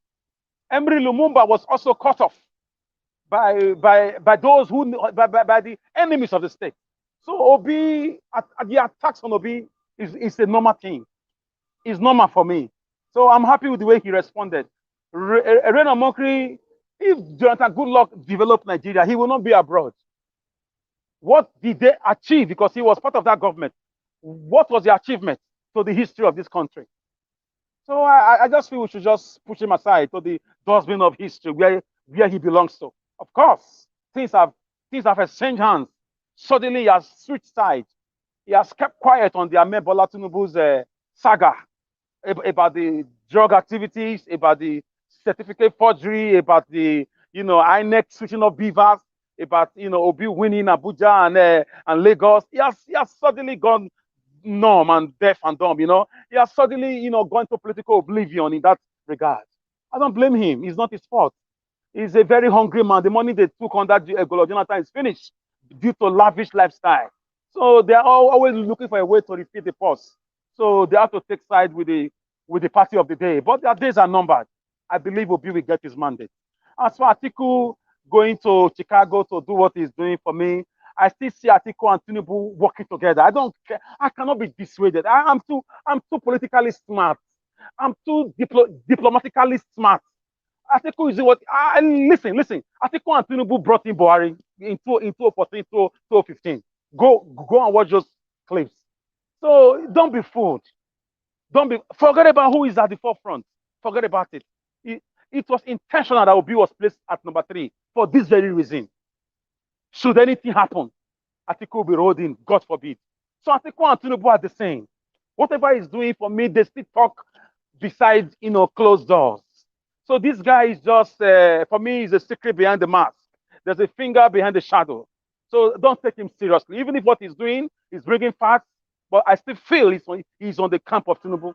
Tomorrow you see them drinking and whining together in their daughter's wedding, because they always meet in their daughter's wedding or in a church celebration or something. So we've seen it before. Let's focus on judiciary. Let's let them know we are expecting the date. We are expecting them to pass the result to pass the judgment based on the evidence before them. Nigerians don't have a life to give to bandits. We don't have a life to give to criminals. We don't have a life to give to more people who are coming to borrow money to rule Nigeria. We don't have. Look at the gang of thieves that made up this 95% of this cabinet, the ministerial cabinet. Gang of thieves, election riggers, criminal. Indeed, show me your friends, I'll tell you who you are. Best of a feather, they say flock together. So I didn't expect him to choose outside the people he has chosen, at least 95% of them. These are brutal criminals, brutal thieves, brutal election riggers, people who has no sense of history, people who has no sense of decency, people who has lost their conscience, people who believe in the continuation of the sufferings of Nigerians. But I've got news for them. Nothing lasts forever. We still stand on our mandate. Obi won the elections. He won in Abuja, he won in Lagos, he won in Edo, he won in Port Harcourt, he won everywhere. Why was Wike rigging elections in his local government with video and audio evidence? Why did he work for the APC? Why is he now a member of the cabinet? How can you see a criminal like former Governor Wike, an election rig? Because when you rig election, you're a criminal. It's a treasonable felony offense. How did a criminal from PDP become a minister in a supposed APC government? So that's to show you the election was rigged in Rivers. So Mr. Najawash, I just want to let you know that all eyes are on judiciary. We are waiting for them. Suppose they've already fixed the date, allegedly, September 16. We are waiting. They think it will not come. Bini will say, if you put your hand on your jaw, before you know it, it's already morning. No matter how dark the night is, the day must come. And our day has come. Our day has come to declare the election result. Our day has come to kick out Tinubu. Our day has come because all our eyes are open. Social media has come to expose these guys. So Nigeria Watch, I will leave it here. Thank you very much. I'm still here though. Thank you, Nigeria Watch.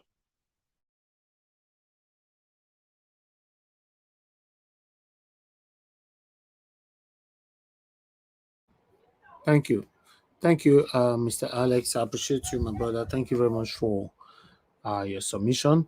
Meanwhile, Governor Obaseki and Oshomole, they are back again now. They are now friends in that same hall. They, according to pictures that is currently circulating now, how they show themselves love and all that. Let me showcase it on here.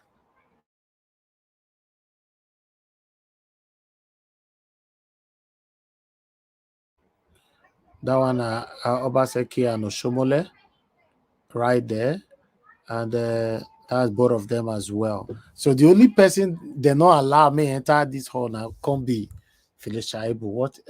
Now, wow! See the way clock you come the tick anyhow. The better the sooner we know that these people are not really for us; they are for themselves. It'll be better for us. But meanwhile, let's move on. Let me call on the next person. Black Panther, thank you very much, sir, for your patience with us. Please talk to us. Good evening to you once again.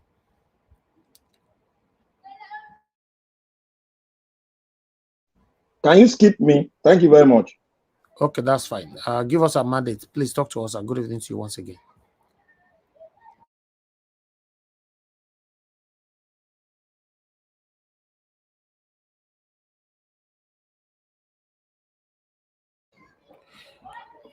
But I don't know. Give us a mandate. You are not there as well.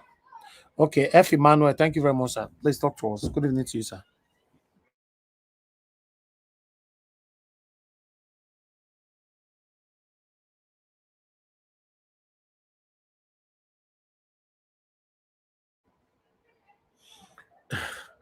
This thing is becoming a habit that people will be on the panel, but you're not available to speak. Madam Ahmed, please, if you're there, please talk to us. Good evening to you, ma'am. Good evening, Mr. Elvis. Thank you for giving me the chance to talk. And greetings to all my panelist members and all the Nigeria Wars family and the obedience. My brother, I must really say, I am short of words. What is it that I'm going to say that we have not said there in this our platform? Now I could see that Obaseki, that Oshomole was against. He was then supporting Yamu against Obaseki. Now they are good friends. So that's why we say we don't have to buy our head for all these people. When they are doing politics, they fight with one another. At the end, they are all going to come together again. They have enriched themselves. They are already wealthy, and they can also always meet themselves one way or the other. Now, about what Magnus Oraka said, I supported him that the northwest and northwest and southwest, they are the one ruling us. Now, whether it is the northerners, is now using northwest, is now using southwest. What I mean, maybe Tinubu to top us, and with this their religion and tribalistic something that they are doing, we don't know who is who. Whether the southerners, I believe that the southerners is choosing the Tinubu for the southwest, and the southeast. The southerner want to use Muslim to overcome, and they are using Tinubu because Tinubu, I don't know the kind of head he has. That's Tinubu. So I don't also know what is also wrong with Obaseki and Shaibu. Now they are fighting. They have not been fighting for quite a long time that they've been lavishing our money there. Now, at the end, as our brother said, now they are going to be fighting. It's still the same thing. Look at Wike, who is now destroying the houses in Lagos. That man, why must he be a minister at the Abuja territory? At FST, Federal Capital Territory. Why is that man qualified to be a minister, whatever they put him there? Is he qualified? Now he has not even maintained the Westerner. He's now going to build the Lagos. It was only his place he maintained somehow. What of the rest? Is it only that river, his place is the only place you have to maintain? Now he's now going to stand and say, I'm going to stand and fight for the infrastructure in Abuja. I'm so sorry, my brother, really, there are a lot of things to say. Look at all these politicians. Is it Reno Mokri or Soludo that was having the $100-something wristwatch? Look at them. Look at all those people, what they made out of Africa, out of our resources, our money. The whole money, what have they been doing even before they enter politics? Look at what is he called, Oshomole. I think he was a tailor when he entered something. Look at who again? What position were they having then before they enter politics? That they will not have such money just to buy wristwatch, not one, not two.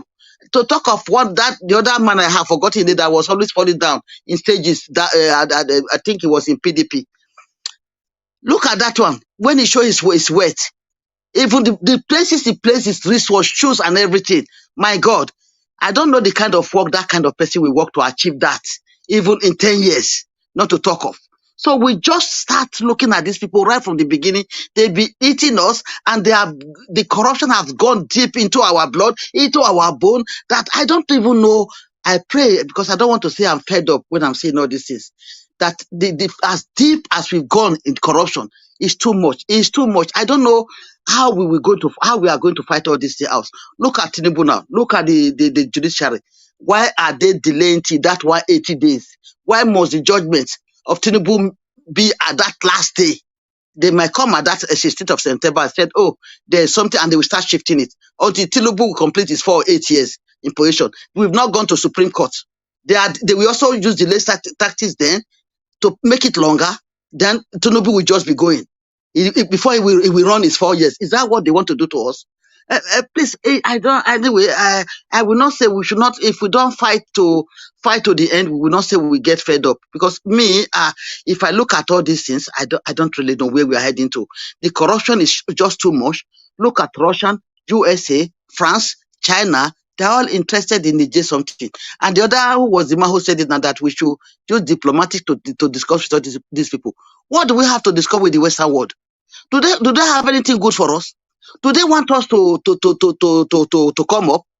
They never want our betterment in life. Anything with Western world, anybody I will consider then is maybe Russia. And if Russia is going to do anything for us, it's not going to be free. It's not going to be free. But it's not like the British, America that colonized us. But is going to help. But we should be wise if we have to come into contact with Russia. We should be wise on whatever we are going to sign, or whatever any agreement we are going to go into. We have to be very wise with any Western world. China is now quiet, as I heard now. They said China have refinery in Niger. That one is quiet. He knows how he has done. That one says diplomatic. The man said it's diplomatic in doing things. Whatever we are going to do, we just have to get an intelligent president that will be able to face the Western world and know what is good for us and what is good for them. Whatever we are going to sign, we should do business together and not them to rule us and be using our things and then they will put us in poverty. That is all my take. Really, there are other things I have to say. Look at anyway, as our brother said, Atiku and Tinubu, they are all the same. I don't even know the system, why Tinubu is even fighting against this now. At the time, they are all fighting. If it is possible, they want to put Atiku there as a northerners to be president. They are not in support of Obi at all. Whatever they are doing is for themselves. Tinubu will support the northerners. He has been so. He is already a Muslim. So we should not trust whatever they are doing. We should be watchful and see. We should be focused on what we want. And they are not only 3 tribes. Yoruba, Hausa, Igbo, whether they are more than us, they are not the only 3 tribes in Nigeria. There are other tribes. Other tribes can also come out as a president. Not only 3 of them. Because there are 3 now, 2 against 1. 2 against 1. Where one northerners, they are wanting to top all the 2. But systematically, they are using one to attack the other until they get to whatever aims they want to do, whatever they want to achieve. That is my take, and I thank you very much, because there are still much to say. I don't really know. I'm already getting somehow really worried of what is going to happen, and I want the judiciary. I'm suspecting them. I'm suspecting these people if they are going to give us the right judge. We should concentrate on them, and we should really face them and see where they are heading to. Till then, so I have to hands up here. Thank you, my brother. I'm grateful. I'm listening to you people. Thank you. God bless you, man. Thank you very much. Please don't be worried. Don't be worried. Even though we know we don't trust our judiciary, but I believe they'll do the right thing.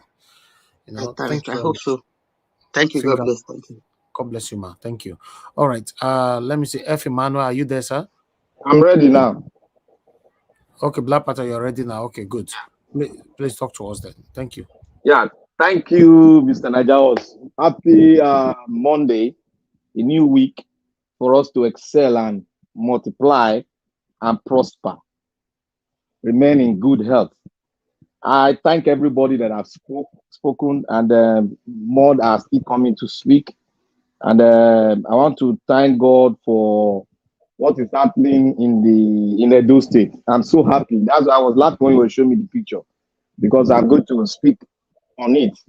But before I go, I would like to thank everybody watching from every corners of the earth. As long as you're a black man, may God bless you. If you're a white brother, may God bless you. You are watching us, because you are going to hear the raw information coming from Africa. in a country called Nigeria. God bless you as you watch and engage with us. You will acquire knowledge about Africa and specifically Nigeria and some other African and Niger Republic. Thank you for watching, and we'll continue to tell you that you click on the subscribe button, and may you be blessed as you watch. I want to speak on, firstly, I want to speak on Oranka. Mr. Oranka, who is a dedicated and obedient, who is dedicated to see Nigeria, rise up and ready to feed itself and ready to produce things to give to the world. He is an obedient, a diehard obedient. May God bless you. But there's one, everything you've spoken is right on course. But there's one that I will speak from it. I'll pick from it. When you made mention of a sort of Islam, Muslim ticket, and then trying that Islam is trying to dominate the political terrain of Nigeria as a whole. Mr. Ranka, before I will speak to that, I will take you back to history. When Nigeria, when I think it was the Second Republic, the Second Republic, when Babangida wanted to hand over power and organize election and hand over power to civilian, but it was cut off. That was Buhari and Kingibe, and that was a Muslim ticket. And from that trajectory, we all know that as time went on, we had a Christian, Muslim, Christian into Aso Rock. And I always stand on my ground. If you have to watch Nigeria not from one angle, if you have to watch historically how Nigeria is designed, it is not designed for Islam to dominate for Islam. It is designed in such a way that a particular section of the country who come in as Islam, but they are not really practicing Islam as a whole. They are practicing what they think that it is Islam. But if you go to Islamic book itself, they are not really practicing it. And I would like to tell you that they have been gathered together by their colonial friends to always dictate the political terrain selfishly for the political people to now annex the resources and take away the resources through them to the people. And I want to tell you this. England as a whole have the largest reserve of African gold right there in the world.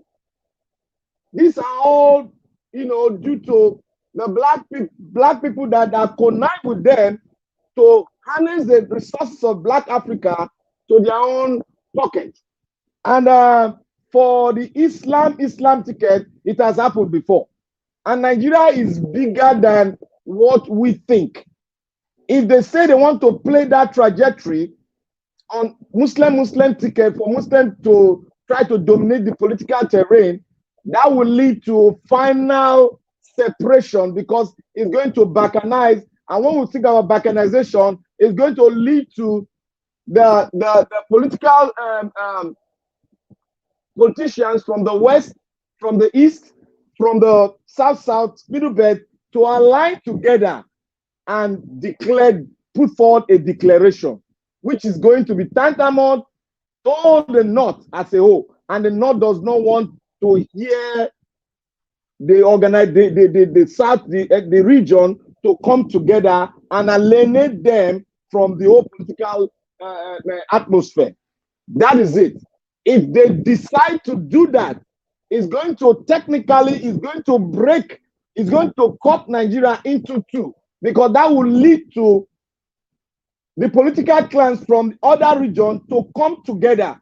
And the one thing we all know that they don't want us to come together. But if they go that trajectory, we are going to come together and unify and cut off the country. That is one angle I want to argue from. That cannot hold its water. What they are doing cannot hold water. It can tarry for some time, but it's going to break because it's not on a very strong foundation. And one thing I tell people, Nigeria cannot be Islamatized. What happened in other countries cannot, cannot happen in our country. It might have a sort of similarity, but it cannot work in our country. That is why you see that democracy cannot work perfectly in Nigeria until we harness our potential, we harness our diversity and put it on tabloid. Then we can move further. But without that, we cannot move further. I want to go, that is that. I want to go to Niger Republic. You see, when most of us were thinking that, oh, they are going to fight war, I said there is not going to be war. And I postulate one thing yesterday, which most of you have not really thought about. I said one thing. If I go into an organization and sign a treaty with them, I was the president then, and I signed a treaty. And if a coup comes to play in my country and put me out, and the coup leader decided to withdraw his country from that treaty, that automatically break the camel's back. You cannot go into that country and do anything. If you go in, you have declared war. And if you declare war on that country, there are so many countries in the world that will say, no, you can't do that. They are not part of your organization anymore. You cannot hold that as a leverage and go to war with them.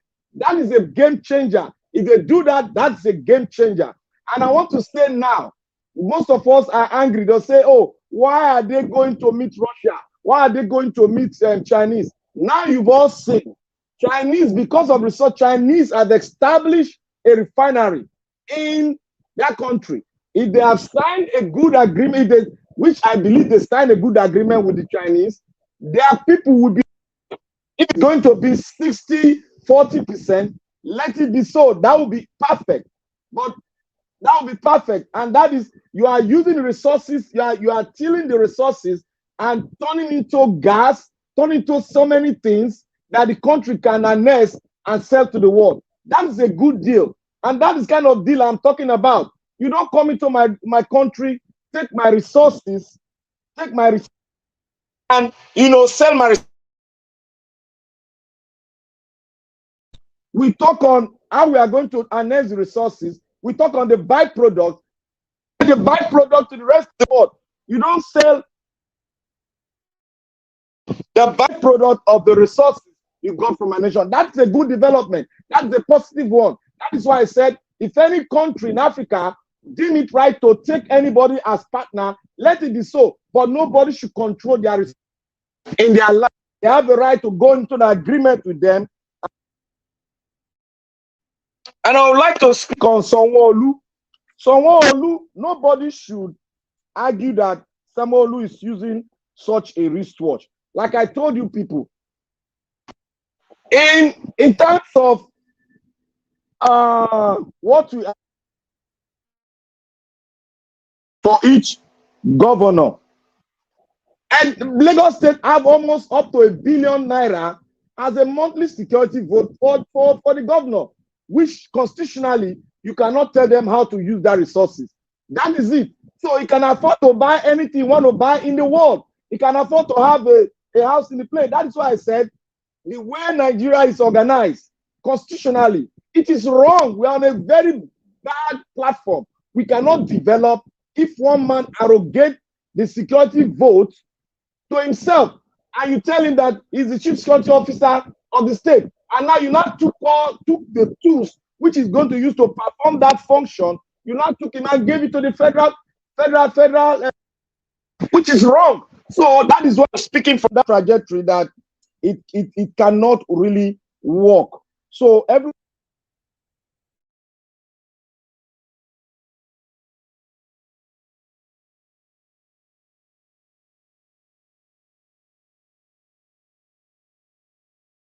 in my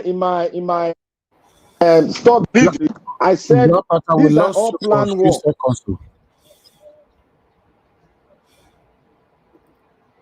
You lost me. I said this. Can you hear me? Yeah, we can hear you now. Go ahead. I said the Edo State is all planned work, but I'm not going to say too much now because I will speak in my second submission what they are. I'll speak intensively on it, what they are planning. And I'll speak on other issues. Like I still have 3 issues, but I will decline here because I want to take care of something. I will decline here and I will continue in the second segment where I will speak intensively on Edo State and the other 2 issues. Thank you. Thank you. God bless you, my brother. Thank you very much for your submission. God bless you. Thank you. All right, let me see. F. Emmanuel, are you there now, sir? Oga Evix, please, can you give me just a few minutes? I'm trying to look for where to park. Maybe you can give it to the next person. Please. Okay, I'll come back to you. That's fine. Thank you, sir. Okay. All right. Yes, some of you trying to call in. This is the best time to call in in case you want to call in. The phone is available. Give us a mandate. Are you available now? Yes, sir. How are you doing today, sir? Oh, thank you, my brother. Yeah, good evening to you once again. Please talk to us. Good evening, sir. Good evening to the panelists and people in the comment section. Greetings to everyone. Hope everyone is having a good week. It's a new week. It's going to be a glorious week for each one of us. In the name of Jesus Christ. Thank you for people in the comment section. Thank you for all that you do. We do really appreciate you and your time. Well, on the videos that you showed, I think I may have missed some of them, but I think when it comes to the issue of Obi sponsoring Rufai's that's barrier. Well, I mean, I don't know what to say to that, because one thing is, if Obi decide to sponsor the barrier, should that be a problem with anybody? Should that be a problem? Should that be an issue of concern to people? That is what he chose to do with his money, and that is what he wants to do. Forget the fact that people are saying maybe that's why Rufai is speaking. I don't know. If Rufai needs help, financial help, and Peter Obi decide to help, is there a problem with that? After all, these stealers and political dealers just steal our money and then they use them on different things. I mean, you just show somebody wearing a wristwatch of how much. I think Black Panther hits on the head. That security vote should be one of the first things that should be expunged. They just get security votes. I mean, Nigeria is a crime scene, honestly. Nigeria is a crime scene. They just vote money for them without any accountability or anything. Even if they vote 1 trillion naira for them as security votes, they just spend that money without any accountability. And so that's why such human being or such character can go and buy a wristwatch of how much. Is it wristwatch people are crying about? He will soon buy private jet very soon. What is wristwatch? To them, they can flout money anyhow. So if Peter Obi decide to help Rufai, maybe the guy needs financial help for his father's burial, even though he said he didn't do it, which I believe, I will not, sir, that is what you chose to do with your money, sir. And that is where empathy, that is a sign of empathy from a man that has a large heart. So for me, I don't think we should even be flogging that issue. Honestly, I never thought I saw it earlier today, but I never thought you bring it here. For me, Rino Omokiri. Yes, Yoruba will say Rino Omayana. That means, sorry. Yoruba will say Rino Omayana. Yana means goat. It should be the one that people should be looking for. Rino that lied to us that he went to Chicago. Well, what did he go to do in Chicago? Rino jumping from one place to another. I think I was watching somewhere, Rufai was even talking about Rino yesterday. And he said, Rino is a pastor. I was like, Rino a pastor? Rufai said that Rino is a pastor. And in a way, they are maybe close, maybe distant family member and things like that. That is going to report him to family members. And so you're surprised about characters like Rino or Mokri, people that should be expunged into the sea of forgetfulness. So whether my president, His Excellency Peter Gregory Obi, decide to not only sponsor the barrier, pay for everything, I support you 100%. I support you 100%. That is what you chose to do with your money. And how can you help someone that is grieving? Is to share out of their pain. So, Mr. Peter Gregory, you don't owe anybody any explanation as to how you spend your money, whether you help profile, you don't help profile. You don't owe Nigerians or anybody any explanation or any apology. That is your money. It's your hard-earned money, and you chose to throw it that way. God will even bless you for it. Because even Jesus said, when I was hungered, you did not feed me. When I needed shelter, you didn't take me in. And they asked him, when did we see you hungry, we didn't feed you, or only shelter, we didn't do it. He said, in as much as you cannot do it for one of my own, that means you have not done it to me. Rufai is an honest man, is an upright man. And so if my president decides to help him, I support you with all of my chest. I support whatever you do. In fact, if Rufai come out tomorrow and say, I still need money to pay off the debt that maybe I still owe for that burial, people like me will contribute. So all of you Agbadorians, go and eat your head on not Olumorok now. Join Olumorok and the Zuma Rock in Abuja. Eat your head to it. Rino Omokri, look for Olumorok, Zuma Rock, and the one in wherever you are now, because they say you travel all around the world with the money you've stolen from people, just moving from one place to another, so they cannot easily sue you. Eat your head on those rocks if you see them on the road. What a character! What a nonsense talk. Judiciary is there. We are not talking about that. The evil apparition in Aso Rock, forgery of certificate is there. People are not concentrating on that. It is what Peter Obi is using this money to do that concerns you. Peter Obi did not use his money to go and marry extra wife, or to go and use the money to carry white powder. If he chose to use his money to help somebody, no problem with that. And so to Jide Sanwo-Olu, Black Panther said it, and I will not re-equate. Now it surprises you when they cannot, when the Lagos State House could not hear the 17 commissioners that were nominated. They said no money. That is one of the issues. And their governor is wearing wristwatches all around the places, flaunting different things. And the state is in poverty. Even in that state, Tinubu is taking money that will use in bribing judiciary. The endowment where you don't put in head in Chicago, now that same state now you go take get the money. Nigerians, we need to arise. This is the right time for us to arise for our nation. Nigeria is bleeding. People are suffering. People are literally suffering. And I think one of our panelists said it here. Nigeria has become apart from capital poverty of the world, it has also become the Almajiri. Nigeria has become Almajiri country. But I mean, I'm not sorry, because Nigeria was a country. Nigeria was a country. People now have to line or queue for their train of rice to arrive from Aso Rock or from Abuja, and then they begin to give them one module of rice.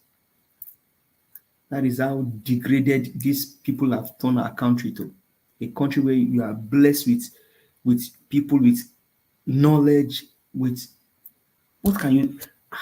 we are blessed as a nation. We have people that can reason, that can think. People with different mind.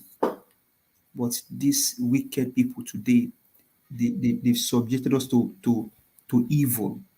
They've put us into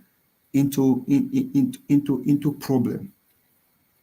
For me, I don't think I want to flog this issue of my president or whatever he's doing. All I care about is judiciary.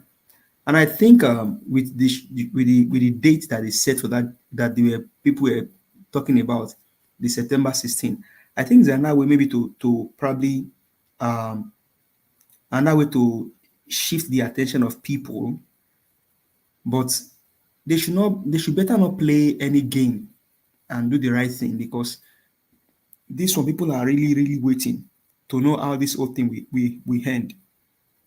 Our neighboring countries are telling us that they know who won the election, even though we ourselves will know who the winner of the election is. So they are better do the right thing. They are better do the right thing for us. They are better just, I mean, we know who won the election. We know who won the election. So they do the right thing, just declare our president, and then let's start getting our nation back on track. Mr. Elvis, we cannot thank you enough. We cannot thank you enough for allowing it. I mean, you are such a wonderful man. You will leave your house for people to sit down there, talk. When you're tired, thank you, my house. brother. Because yesterday you just left the platform for us. Me and my family, we went out, we came back, we still met these guys, Dr. CM, Black Panther, P-Soft, and I quickly joined again, even though I say, okay, we'll see tomorrow. Thank you very much for all that you do. God will continue to bless you and your family. Our country will get better. We'll just continue to hold on. This is the year that Nigeria will get. We cannot afford to continue like this as people as a nation. The suffering is enough. The people that are being tilted into poverty every day, the young boy, the young girls in the northern region. I want to beg people, even though we have Al-Majri in the north, let's somehow just reduce that word to be used for all of those young people, the 3 years old boy, the 5 years old girl, the 7 years old boy. Because if those children, they have someone, if they have parents like you and I have, their life will not be like that. They don't choose that kind of life. It is just that is where God decided to put them. Let's be empathic. Let's show empathy for these children. I served in Bauchi State. I know what children are going through. You go to stores, you go and eat in most of the restaurant. My dad is a traveler. There's no state in Nigeria that he doesn't know. He said when you finish eating in the north, the children are waiting to either eat the bone, your leftover bone, lick the plate the plate you just use, finish. You just use that plate, finish eating now. The children they are fighting for your plate. And so those children, they didn't choose that kind of life. It's just that these wicked leaders, these evil apparitions, they subject those children to that kind of life. Some of them, and they are bright minds, and that's what my president said, Peter Obi said. He said if they can understand, they can memorize the Quran, then if we train them well, they can do exploits. They can do exploits. I know of most of the young girls where I served, government college in Tafawa Balewa, doing exploits in universities, doing great exploits. So please, people, let's show empathy to these children. Let's just continue to hope that Peter Obi gets the mandate back and then our country gets better. Thank you very much again, Mr. Elvis, and panelists and people in the comment section. God bless you and God bless Nigeria. God keep our nation and keep our truth. Thank you so much. Thank you, my brother. Thank you very much for your support always, and thanks for your kind words. God bless you. All right, let me see if F. Emmanuel is ready. If not, I'll move on to the next person. My brother, I won't move on to now. This guy Elon Musk, when body just a hot. Calm down now. Okay, sir. Okay. It's not the body just a hot. You want us to send you to the jail? No best, I beg. It's all right. It's all right. Good afternoon, everybody, all the Obedience family. I greet each and every one of you, calling all the way from Texas, Dallas. And I greetings to all the people in the panelists. My brother, give us a mandate. I heard your voice. That was a wonderful submission. My elder brother, Black Panther, wonderful. My elder brother, I'm here. I'm lawyer, sir. I may go. Lawyer, small. All right. First of all, I want to look at this our stomach infrastructure guy, so-called Reno or Mockery. Sometimes I wonder which side he belongs to, because I know he has been canvassing for Atiku. You know, So, but right now, I don't understand who sent him to go to Chicago University to go and verify Bola Tinubu's certificate. Who sent him work that he went to show up a cover note to whom it may concern is a cover note. It's not a certificate, you know, and nobody signed it. Who sent him work? You know, so sometimes I wonder whose side does it belong to? Is he APC or is he PDP? I don't even know where he be. Just joining people's head together. He go here, he join this one to head together. He go here, he join, and he call himself man of God. Eh? I don't understand this kind of a person. The last time I heard he was in Nigeria, he went to see what's his name, Ribadu. You know, now he's back making trouble here and there. What kind of a person he is? But sorry, Mr. Emmanuel, okay. Is he able to enter Nigeria? I thought they said he's in exile. That's what I say, but there was a picture I saw with him and Ribado that is live in Nigeria. He put on that was under Buhari's government. He was on exile under Buhari's government. He has never visited Nigeria for the past more than 10 years. He cannot. He's on exile. I was thinking it's recent. Anyway, sorry, I don't know. I have a question. Is exile? What did he do that they sent him to exile? Maybe if he asks his former principal, good Lord Jonathan. He's on a political exile, self-exile, because I think he has a case. He might be linked with EFCC during DJ government. Oh, okay. Let me put it like this. I'll give us a mandate. It's just like a Mayfele now. If a Mayfele left before Tinubu was sworn in, exactly, he will not come to Nigeria for after 8 years. Yes, sir. Then he will be free. So that's what he's doing as well. Because you know their regime were very, very corrupt. That's where Alesi Maduke and all of them, they were very, very corrupt. So it was also in that regime? Of course, now all of them were together. Yes. Of course, now they chop the money together now. All of them. That's why he ran away. So he could not turn up for throughout 8 years of Buhari. So he was hoping and working so hard for PDP to come back to power so that he can visit Nigeria. Unfortunately, now APC is temporarily there, and he still cannot come. But Tinubu will lock him up. Buhari will order Tinubu to lock him up. Like I've always said before, you know, these people, they use their power to penalize those that stepped on their toes in the past. That's what they are doing. Which one thing? They want each other. That's what they do. So this man now, what he will do, because you know that Peter Obi have a soft heart. If Peter Obi is sworn in, you're saying go visit Nigeria. Peter Obi, because he say no, let's leave the fast and all. I mean, Peter Obi, I will use my platform to check me to BO. And they tell you now because some past. If you don't catch, I will go tear Peter Obi. Now make me the talker now because some past way don't cause us pains. May you leave her, may you leave her, may you leave her. Someone like a mockery shouldn't have the audacity to visit Nigeria, even in Obi's tenure. He shouldn't. Let him just remain UK forever. It's okay. No, Allah. Okay, and for the aspect that he was saying that Obi sponsored the Rufai's father's burial and all that, what's so special about that? Obi is not in power right now, so he can decide to do whatever he wants to do with his money. If he's the one who loses his father, won't Obi come and visit him? Obi will still come and visit him because Obi he has he's a people's person. He's somebody that has an empathy. You know, he's a people's person. So if Obi decides to now say, okay, really lost his father or maybe lost his mother, I guarantee you Obi will show up. And he will still give him all the necessary support that he needed to give him as a normal human being.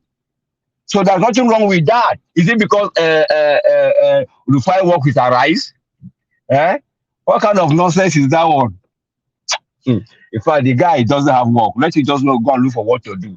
That's by the way. Then for let me go to Edo a little. For Obaseki and is the deputy, all those fights is just they are just looking for relevance. They are just looking for, you know, it's a power tussle. The way I look at it, it's a power tussle. Wiki and Atiku, they've done it now. The G5, they've done their own. But for me, if you ask me, that his deputy, I don't think he's really loyal. I don't think he's really loyal to his boss. No matter what it is, it takes a loyal person, someone who is wise to work with Obaseki and want to be in power. Just look at in the times of Odili, Amechi was his boy. You know, Amechi did everything for Odili. When it was time for Odili to leave, Odili he didn't want Amechi to be governor. He tried all he could. He didn't want Amechi to be the governor. Why? Because Amechi knows inside out of all the things he does. Because Amechi was a speaker that time. You know, but one thing I know about this thing is that because when their subordinate know so much about them, they don't really allow them to, you know, to cut the shot later on when they leave. You know, so they're kind of scared. But I don't know why. But if the guy is smart and wise, he would have just remain loyal. I don't think somebody who is loyal to his boss would, you know, the boss would stop him from, you know, contesting for any position. That's my own, perspective. That's just my own thinking, you know. But well, guys for Edosha, these are my in-laws, so-called. They will settle. When you think favor them, they will settle. Then for the Nigerian, for me, the issue in Nigeria, just like somebody who has a house, a family man, that is how you want your house to be. You want to manage your home by yourself. And now you are now allowing external forces to come and address your own family. I don't think it's something that is tenable. I don't think it's something that is wise. I don't think so. You know, so all this one there sorry, my brother. Talking about Niger, are you aware that I heard, I'm not sure, that there was a power cut in some parts of France last few days. Yes, allegedly, that there was power cut in some parts of France because of the lack of uranium they are getting from Niger. It's affecting them already in France. I don't know how true that is. I saw it somewhere. Wow. Thank you. Wow. You see? But sorry, no, the truth is that Mr. Emmanuel, before you continue, for the first time in almost 50-something years, according to my source, for 2 days. Okay, so Mr. Alex, if that is happening now, they take our resources, enrich themselves, they enjoy in affluence, they have light. It's already affecting them just now, just quickly like this. I'm surprised if it is true. Because of this whole thing happening now in Niger, there's no uranium anymore. Now, all of a sudden, no light. And the people that owns the uranium, they are living in abject poverty. They are suffering. And you guys are prospering your own nation. You see the wickedness of humanity. And those are the people that have put this one that they put in that Mahmoud Yakub selected. They put him in Aso Rock, so that they are now using him to carry out their bidding in Niger. I mean, what kind of wickedness is this? Continue. In fact, give us a mandate. Just like Agbado quoted, say power is not served a la carte. You need to fight for it. You need to grab it. You need to run with it. Now the Nigerians, they've decided to grab their own country by themselves. They've decided to grab it the way they know best. Right? So why is it not an issue, for crying out loud? Why is it not an issue? I want to manage my family by myself. I want to govern my territory by myself. I want to manage the little resources. Bless us.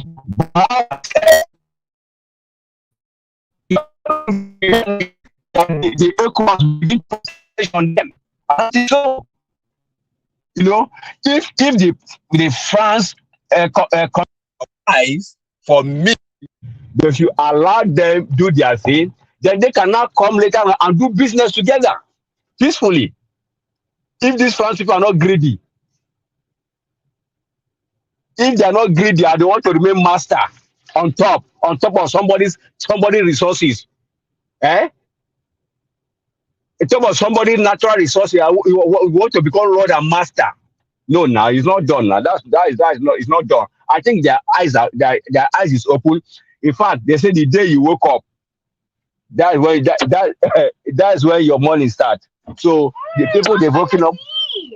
How are you doing? I'm good. Good. How's Franklin doing? Wonderful. Good. Thank you. Have a good afternoon. Yeah, but so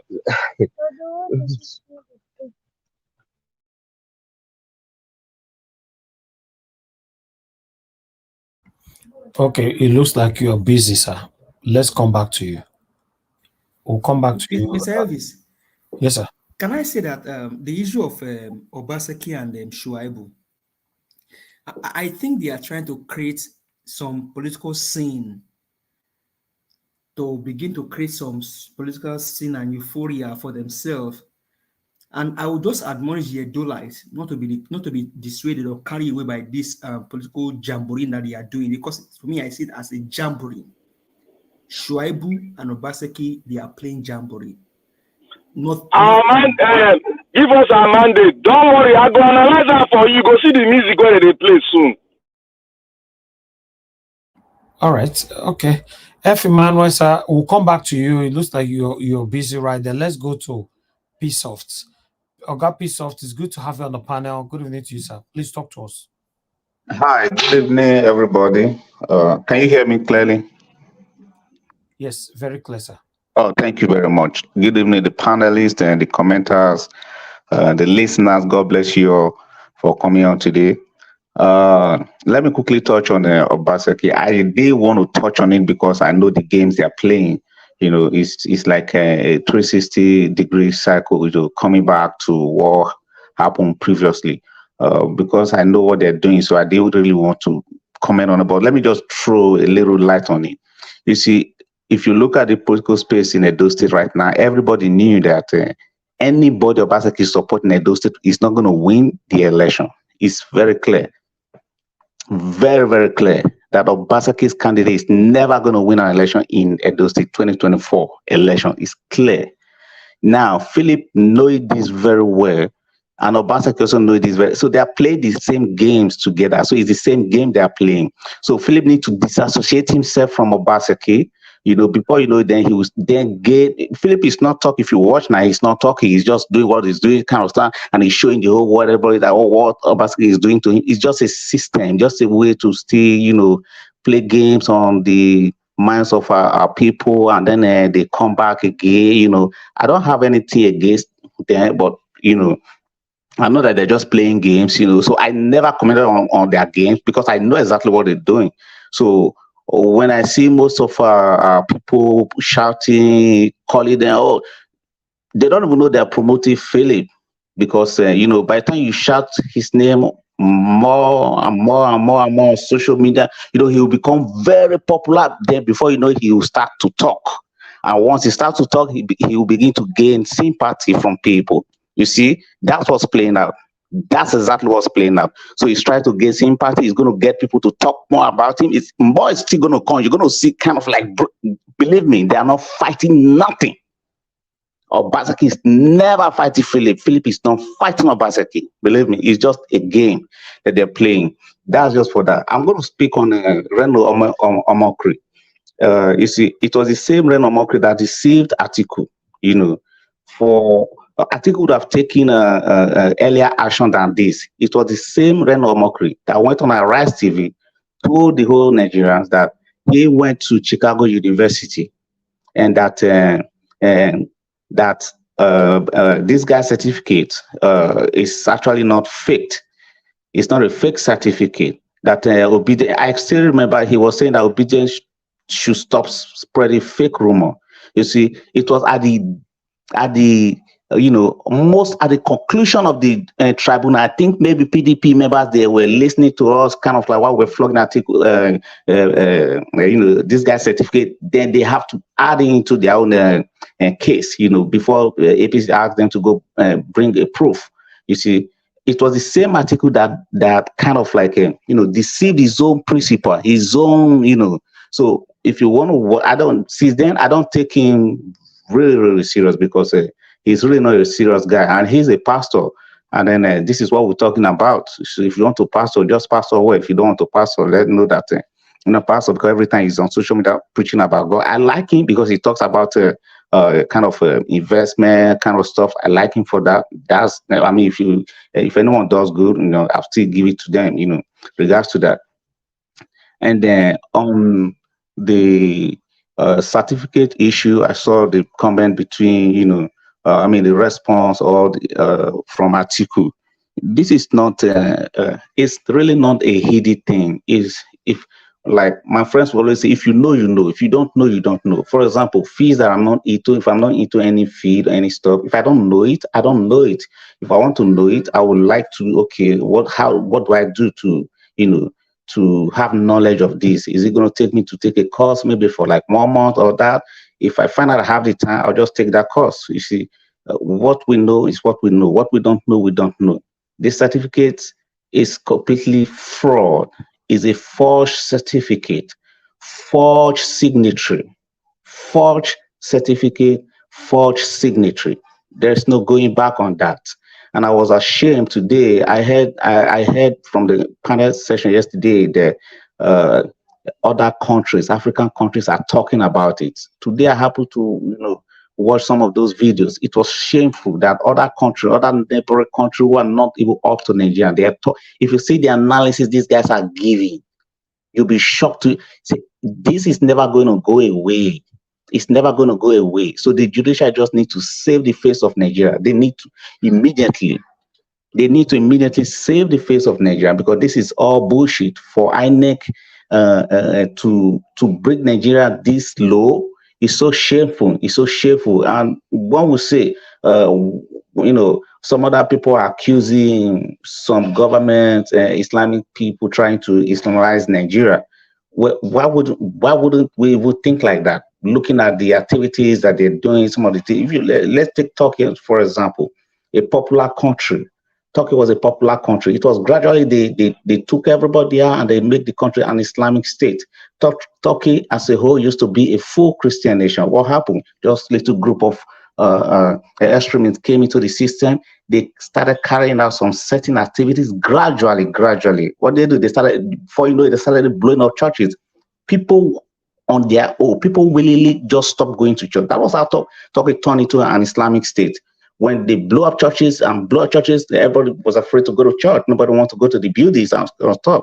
And then people just stay back home. And before you know it, they took over the whole system. And then they made the biggest cathedral right now is now turned into a mosque. And Turkey is a very good friend to the Northerners. I'm not saying that they cannot forcefully do it here in Nigeria. It's not going to happen, because they're going to meet a really strong resistance, but they can stylishly. But another thing is that these guys don't even think the way we are thinking. We might be thinking, they cannot force, they may not want to forcefully do these things, but they don't think like that. They don't think like that. They think that they have power and they can do a lot of stuff. That's how they think. They don't think that sometimes they don't think you know what they know. That's how they think. And these people don't even practice Islam. If you actually look at the Quran, these guys don't practice Islam. These are extremists. Because if truly they practice Islam, look at Dubai. Are they not Islamic country? Look at Dubai. Look at Saudi Arabia. So these guys are just an extremist, you see. But we just need to be careful. We need to watch out. If you, for example, if you are wherever you are in the world, if you meet any Muslim person, if you say you are from Nigeria, the first thing that comes to their mind that you have Nigeria is an Islamic state. How did that happen? No, you'll be the one to be explaining, Nigeria is a secular state. They'll say, we didn't know. Why? Because it has been projected, somehow that Nigeria is an Islamic state. And that's what I think they're stylishly enforcing, but they're not doing it with the full force. They're stylishly do that. But we believe that Nigeria needs to be a secular state for everybody to be able to, really strive, because I don't want to be in an Islamic state. Never. I want to be in a secular state where a Muslim can practice his Islam, a Christian can practice his whatever religion you want to practice. That's up to you. But I wouldn't want to be in a country where someone would just come to tell me to choose or to practice his or her religion. It's never going to work with us. I really do appreciate you guys. I'm really still here. Thank you very much, everybody. Bless you. Thank you, Oga Psoft. I appreciate you. Thank you very much. God bless you. All right. For some of you that were calling in, please, before I call on another panelist, I want to give 30 seconds to receive the first call, please. You know, because you guys normally call in the wrong time. Okay, call is already here now. Thank you very much, Madam Joy, for calling in. Good evening to you, ma'am.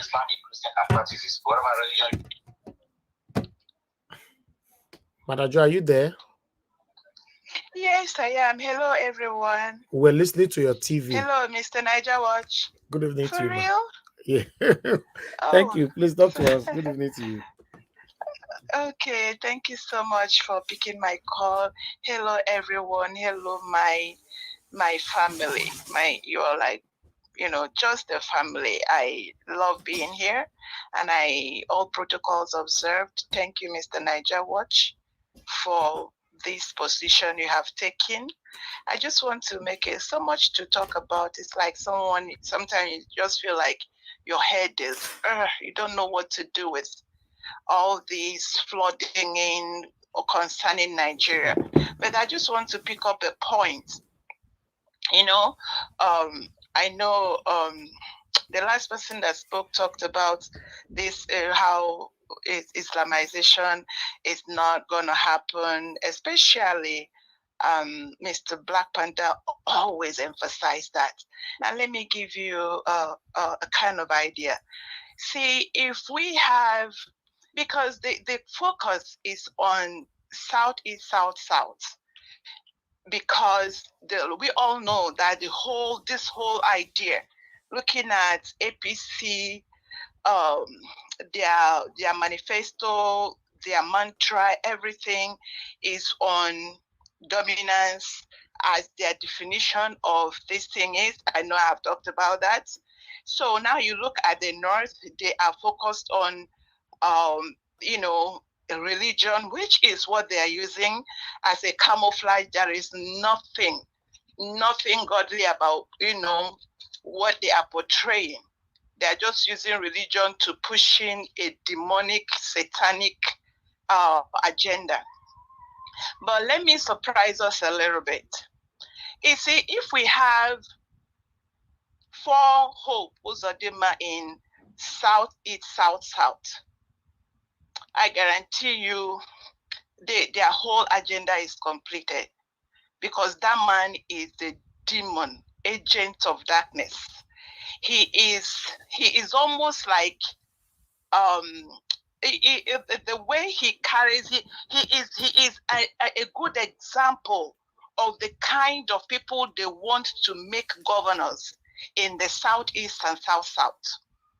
If they can get, because that, all I say, Imo people, when that man, anything happens to him, nobody should go. They should send him back where he swore oath and all that he took upon himself to do. His days are numbered. Now, like I said, if they have the likes of Hope Uzodinma, because the other one, when those governors, when they refuse to accept what they are given, how they should systemically finalize what they have started years ago, they push them aside. That's how Hope Uzodinma came in. If they have the likes of Better Edu, do you people remember when Better Edu was pushing, giving all the thousands of dollars and buying? The next time I saw her, she was wearing full hijab at channels, portraying. If this APC agenda is for the good or governance of Nigeria, Better Edu, the position they gave to her as a minister is not what she's supposed to have. The Minister of Culture has a better this thing to deal, because the larger population of poverty is in the North. So that woman from the North had a better chance of doing good work of humanitarianism and figuring out how they can solve the problem of poverty. But their goal is not to solve problem of poverty. Their goal is something else. Now, this woman from North, they gave her culture. Her goal is to, if you look at her agenda, because you listen to their words, it's just like we need to start paying attention. I pray everyone, educate yourself, stay alert. This is not a time to sleep. There is too much going on at the same time. This woman, what her plan is to, create new songs, the next thing you people will be hearing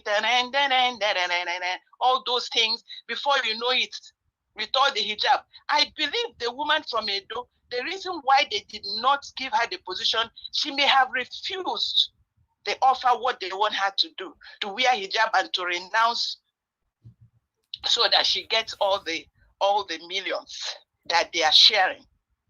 Why are they impoverishing this whole nation?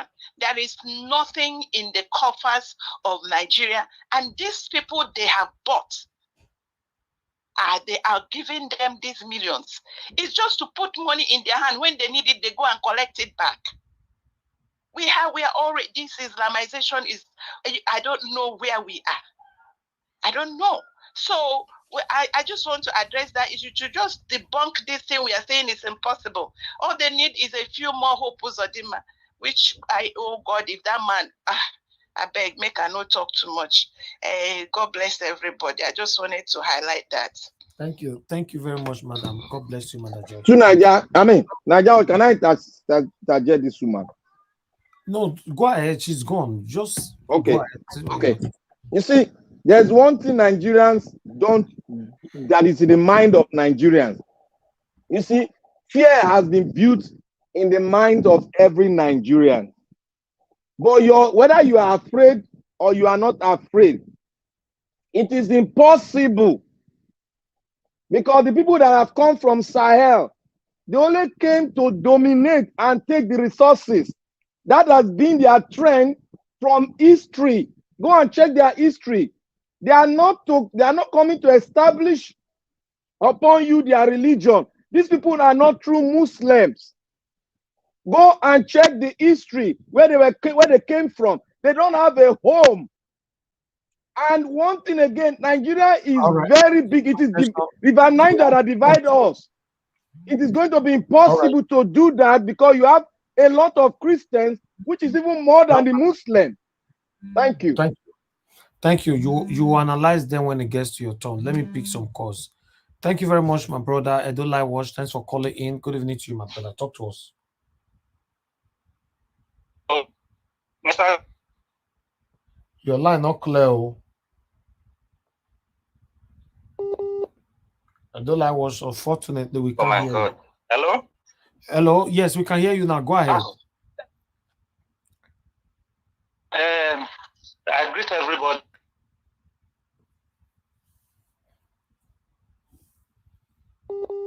Your network bad, man. Your network bad, my brother. Okay, let me call back. Okay, let me call back. Okay. I will come back. Okay. Thank you very much, my people. I think we are done with callers now, because please, callers, always know the right time to call. You see, the time we give to you guys now to call in, we only got 2 calls. But immediately, person that they talk now for the panel, you see my phone go they ring. I cannot stop a panelist from talking to pick a call. It doesn't work like that. Please understand with us. Thank you very much, my people. Please press on the like button, help us to share, and God bless you now. Let me call on, I believe everybody on the panel have spoken. Yes. Let me come back to Mr. Alex. Mr. Alex, please talk to us again. We are doing a final submission this time. You know, we're already over 3 hours. So at least if we can round up this broadcast by 4 hours today, I go celebrate them. Mr. Alex, talk to us, sir. Yeah, that's why I'm trying as much as possible to not to take a lot of time.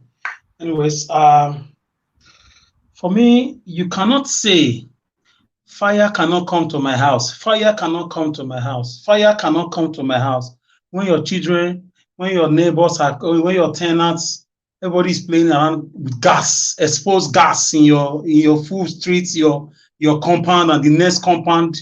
Gas is always smelling everywhere. They cannot Islamatize Nigeria, we know. But does that mean we should allow, like that lady said, for every governor to be like Uzodima or to be like Obaseki of Edo State, who will keep quiet and watch them do whatever they want to do in the name of Fulani Ruga money? Our people are sellout in the South. Unfortunately, in the South, we are not united. We don't have love for ourselves. The Northerners that we are clamoring about, they are more united. We are very ambitious, many of us. We are very egoistic. Everybody is selfish. We can be united now, but when at the dying moment, you see some of us going back to meet these so-called Fulanis, to go and bow down in Daura, to go and bow down in Sokoto, to go and donate money in market bonds in Kanu. This is the problem. It happened between Awolowo and Nnamdi Azikiwe. They were never friends. And the Northerners took advantage of that.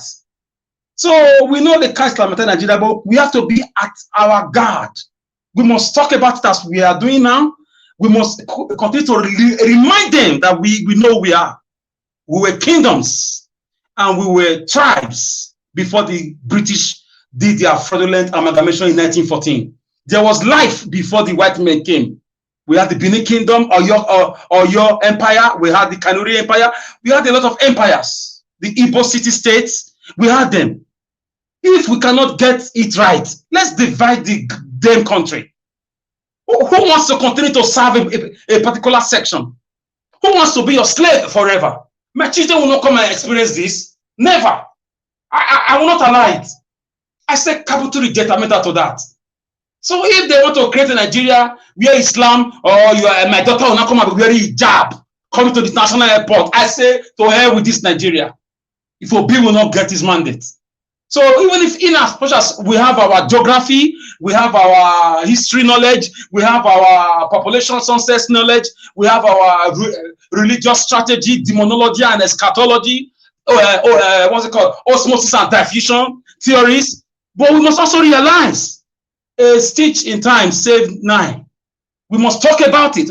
We can't give them the room to germinate this seed of Islamic agenda. It's there. You can't run away from it. It's there, and we must call it out. That is the big elephant in the room.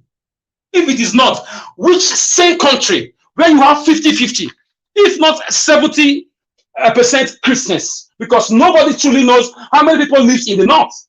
They just keep telling us they've counted them, and we have news that these guys are counting stones. They count cows. They count trees during census and during elections.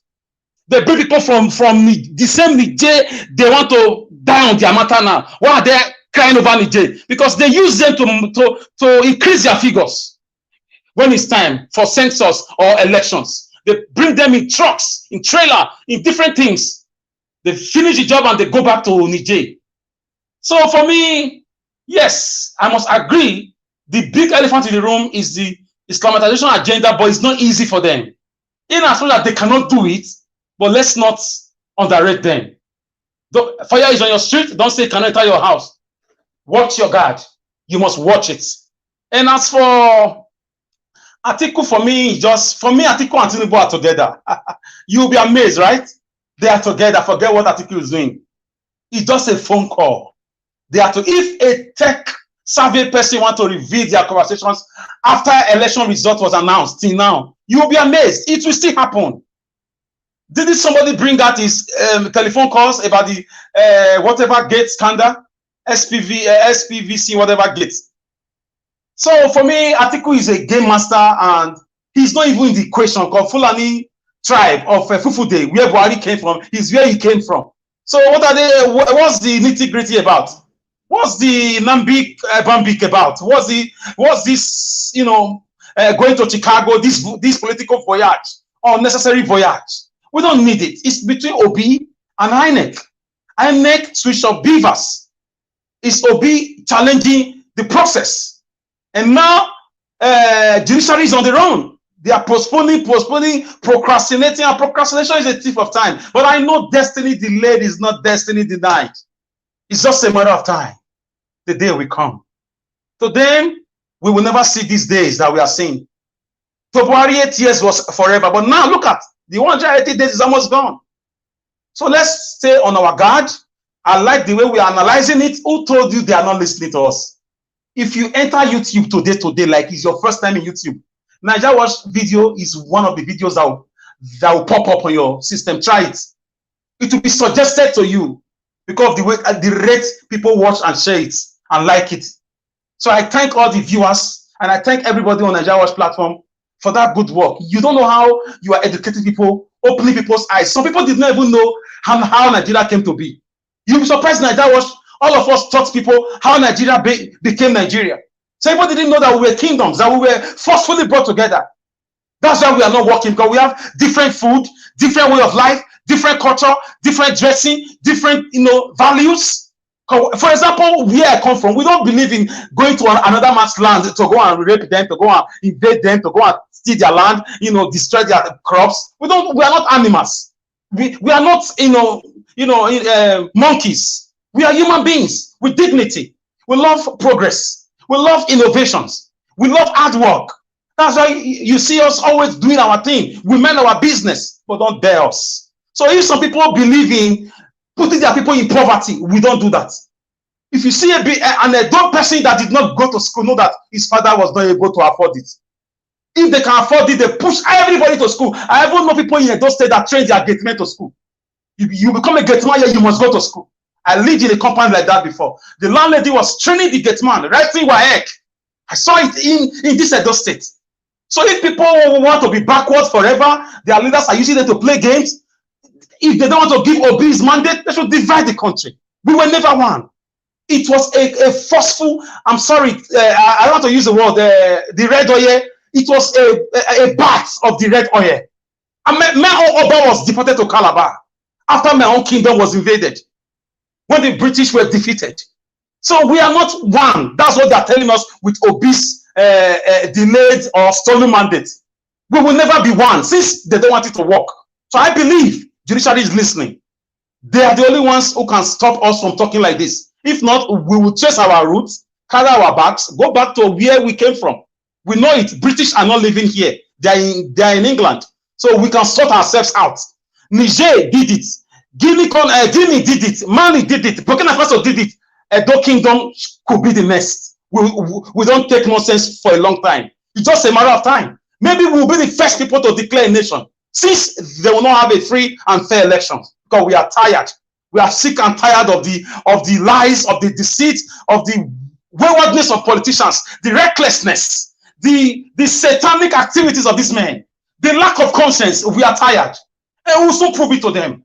So Nigeria Watch, I will leave it here. Let's ignore rain or mockery. It's just a political fugitive or political vagabond who has lost his home in Nigeria due to his own self-inflicted political activities. So we shouldn't give him any credence by mentioning his name further on this platform. I mean, if anybody wants to bury his mother or father and calls me or Nigeria Watch or Mr. CM for any assistance in spite of his position in the society, it's not a crime. At least it's a burial. It's not for drug. It's not to forge certificates. It's not to destroy people's houses. It's not to change the name of your, your name in the school you went to. I mean, in Chicago, it's not for anything crime. Let's assume it's true. And so what? And so what? Is it not a blessing for Mr. Peter Obi to even donate to you, for such a man to be seen at your father's house if your father dies? They don't have anything to say. They've wandered around the whole world. No drug case, no rape case, no prostitution, patronization, no forgery. There is nothing like that. Nothing against this man. They found nothing against him. Now they are using, trivia, very trivial, very minute, infinitesimal accusations against him, just like they did to Jesus. I'm not comparing both of them, but it's a similar case. So Nigeria Watch, thank you very much. I'll leave it here while I still listen to the other panelists. Thank you. Thank you, Oga Alex. God bless you, my brother. I appreciate you.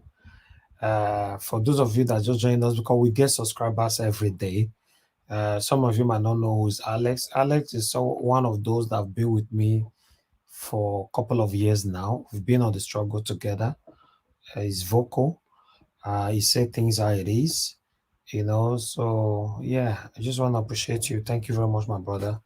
Thank you for being there, even when many deserted me for a reason I don't know. But you are still there because you are part of the bagwagon. Some of them, the way side will come out. Me, we die here. You are part of the old bandwagon of Tele. You want to speak grammar now? You want una say make I stop grammar? You want to speak now? Naija Wash.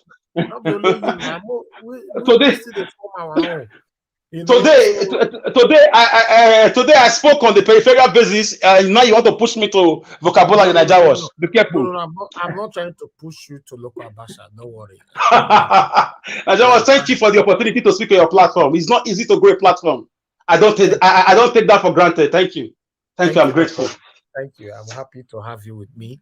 In my wrongdoings, you are with me. In my good doings, you are with me. You've never seen me as a perfect person. You've learned to manage me. Unfortunately, some could not manage me because they say I don't portray my perfection, and I never told anybody or promised anybody perfection. The only way we can have human beings around us is to have the ability to manage human beings. Thank you very much, my people. Let me pick this call. Madam Deborah, sorry. Good evening to you, madam. Thank you very much for calling in. Please talk to us. Mr. Nigeria. Yes, ma'am.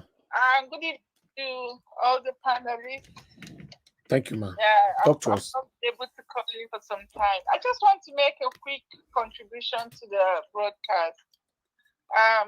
My main concern about what is going on is even the fact that America is, the United States is a little bit complicit in what is going on. It's obvious that they have an interest in this whole election, and they are indirectly backing Tinubu.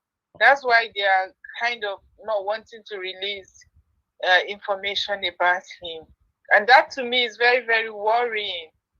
You know, if they are already being biased and taking side with him, I'm just concerned if that is not going to, if they are not going to still put pressure on the judges to do what their own bidding for them. I just don't know if Nigerians that are in the United States can start putting some pressure on Chicago. After all, this is their own election year. This 2023 is the election. I think they will start campaigning for election. And these Democrats, a lot of Nigerians, black Nigerians that are in America, should begin to put pressure on them, because if they are interfering in our own election and wanting somebody who didn't win, I mean, the Nigerians in America should rise up. The last time Trump just said something, they all woke up and were angry and were condemning him. But I'm not seeing that kind of condemnation, seeing what America is obviously doing. So it's high time we begin to put some pressure on them as well to do the right thing. They shouldn't be interfering in our own government. They wouldn't want that in their own election. But it's obvious that America is interfering in what is going on. And that to me is really, really worrying, that they are having interest. And of course, they are trying indirectly backing Tinubu. They don't want him to be removed. So that to me is really a concern. And I don't know how much pressure we can put on them, especially now that their election is coming, because they always want the black people in America to vote Democrat. So if the Nigerians should begin to mount pressure on them, that so that they can do the right thing, you know, I feel that might be helpful. Yeah, thank you so much. Thank you, Madam Deborah. We don't miss you, Taya. Is for the past for my calendar now. For the past 2 years, you never come. I'm doing a course. I'm doing I'm studying. That's why. Thank But you. I do follow. I do Follow up. follow. Yeah. Thank you, man. Yeah. God Thank bless you you. so much, sir. Yeah. Okay. Good Bye. evening. Thank. Bye. Okay. My people, let me come back to the panel. Like I said before, callers always target the right time. If you know you'll be following us for a while, you should know the best time to call into the show by now, not when people are talking. You see now people they call in, more people are calling in right now. This is the best time to call in. Thank you very much, Mr. Jonathan, for calling in. Good evening to you, sir. Please talk to us. Hello. Hello, sir. We can hear you. Please talk to us. Good evening to you, sir. Hello, it's Eddie. Thanks for picking my call. Thank you, sir. Yeah, I just want to, comment on the last caller. I just want to add to what she said. You will all recall during the last US election, actually the one before the last, the 2015 election, all Americans, especially the Democrats that are now in government now, the way they came out and the way they came after Russia, that Russia has information on Trump, and Russia is not releasing that's in fact, many of those information that Putin refused to release them was holding on to them. That is an interference on the election. It's exactly the same thing they are doing now as far as Nigeria, Nigerian the democratic process is concerned. Exactly the same thing. Yes. They accuse Putin that Putin has information on Trump and is holding on to it for whatever reason. He's not releasing it. So you can see the hypocrisy here. It's just the hypocrisy is mind-boggling. The American hypocrisy is mind-boggling. You see, and I will again reinforce what that last speaker said. In fact, she prompted me to make this call. Nigerians in US, this is your time. The election, this is the high season of the American election. It has started. It will run through 2023 to 2024. This is your time to come out and let your politicians know exactly what is going on. You have a say. Nigerians in US, there are some specific constituency in US that Nigerians there have a say. They can decide elections in some areas in United States. This is their time to come out. If you can't do that, in fact, don't just forget about talking anything about Nigeria, because it is your responsibility now to hold the American government responsible for this nonsense that they are doing in Nigeria as we speak. Yes. I just want to say that. And I'm calling on every Nigerian. And if you are in Nigeria in the United States and you are contributing right now to what is going on in Nigeria, you are looking for a change, and you are there in the United States and you are not coming out to say anything now, please keep your mouth shut. Exactly. Because this is the time for you to come out and speak. Exactly. Thank you very much, Mr. God bless Elvis. you, I really appreciate you. Thanks very much. And thanks to all the panelists there. Thank you, sir. God bless you. According to research, we have over 50,000 people or even more Nigerians in America. Just imagine, out of that 50,000, just say 5,000. 5,000 is in front of White House every day. Excuse me. Yes, sir. You said Nigeria 50,000 in United States. I don't know. Or in New York alone. Houston, are you talking about New York? They say Houston has up to 500,000. You are talking of Houston. You are talking about no way. Now New York they talk. Okay. Nigerians go they reach like 3-4 million now in US. You know no. Hey, see? Now they talk 50,000. Even if my backyard here, what do they talk? No. Normally, in the reason why I talk that one, okay, yes, I'm wrong though. In 2019, since 1918, the estimated population of foreign-born Nigerians has grown from 25,000 to 400,000 in 2019. So by 2019, we'll never reach 1 million, according to what Wikipedia is telling me here. So US. 2019 till now is 4 years. You understand? So we should be at least a max. We cannot be more than 1 million. according to their statistics here, it cannot be more than 1 million. So that's what I'm seeing here. Because as I'm talking to you guys, I'm doing my research straight away. My hand is busy. So I got another summary here. 2015, approximately 376,000 Nigerians, immigrants, and their children, in the United States. So that's what we have here. So it's still not, that was 2015. So you can't say 2015 or 2019 till now, we don't grow more than 3 million. No. So we should be between 1 million or a maximum of 1.5 million. Because obviously, me no say more than 300,000 come out during the time of Buhari. Come out for Nigeria. So, Mr. Naija, yes, sir. They are counting those are the ones documented, right? Those are the children that came with the immigrant as immigrants.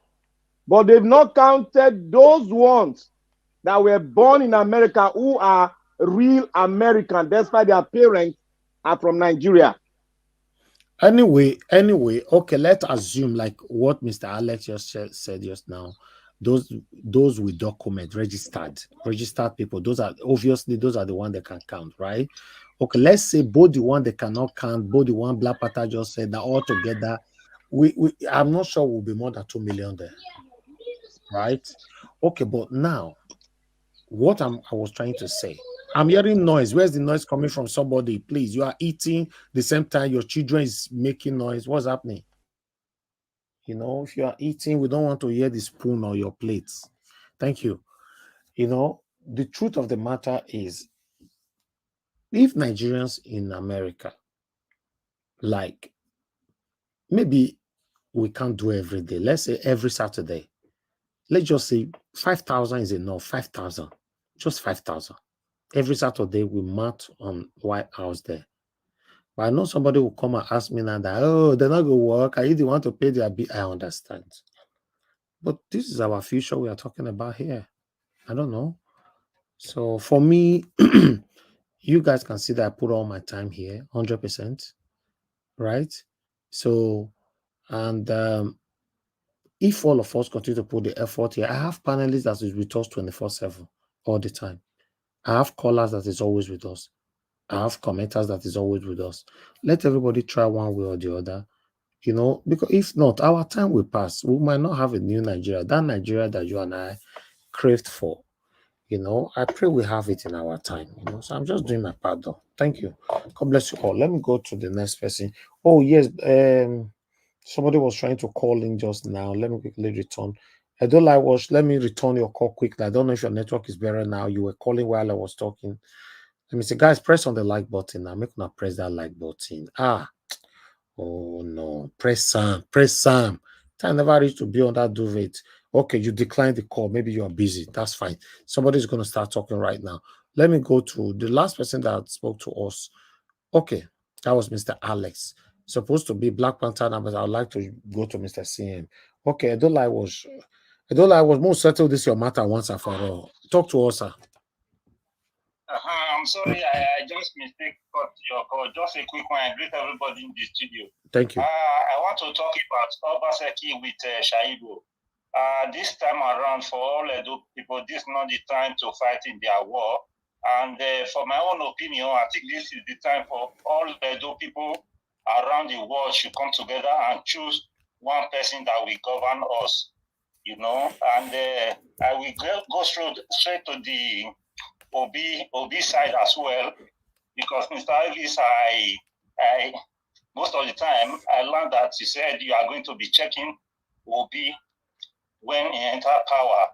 That is true, but in addition to that, everybody, all Nigerians, all obedient, should bring out the manifesto of Obi. As he's doing it, we will be marking it. We will not just leave it for Peter Obi alone, because two heads are bigger than one. Mayfair is there now. So that is my own opinion.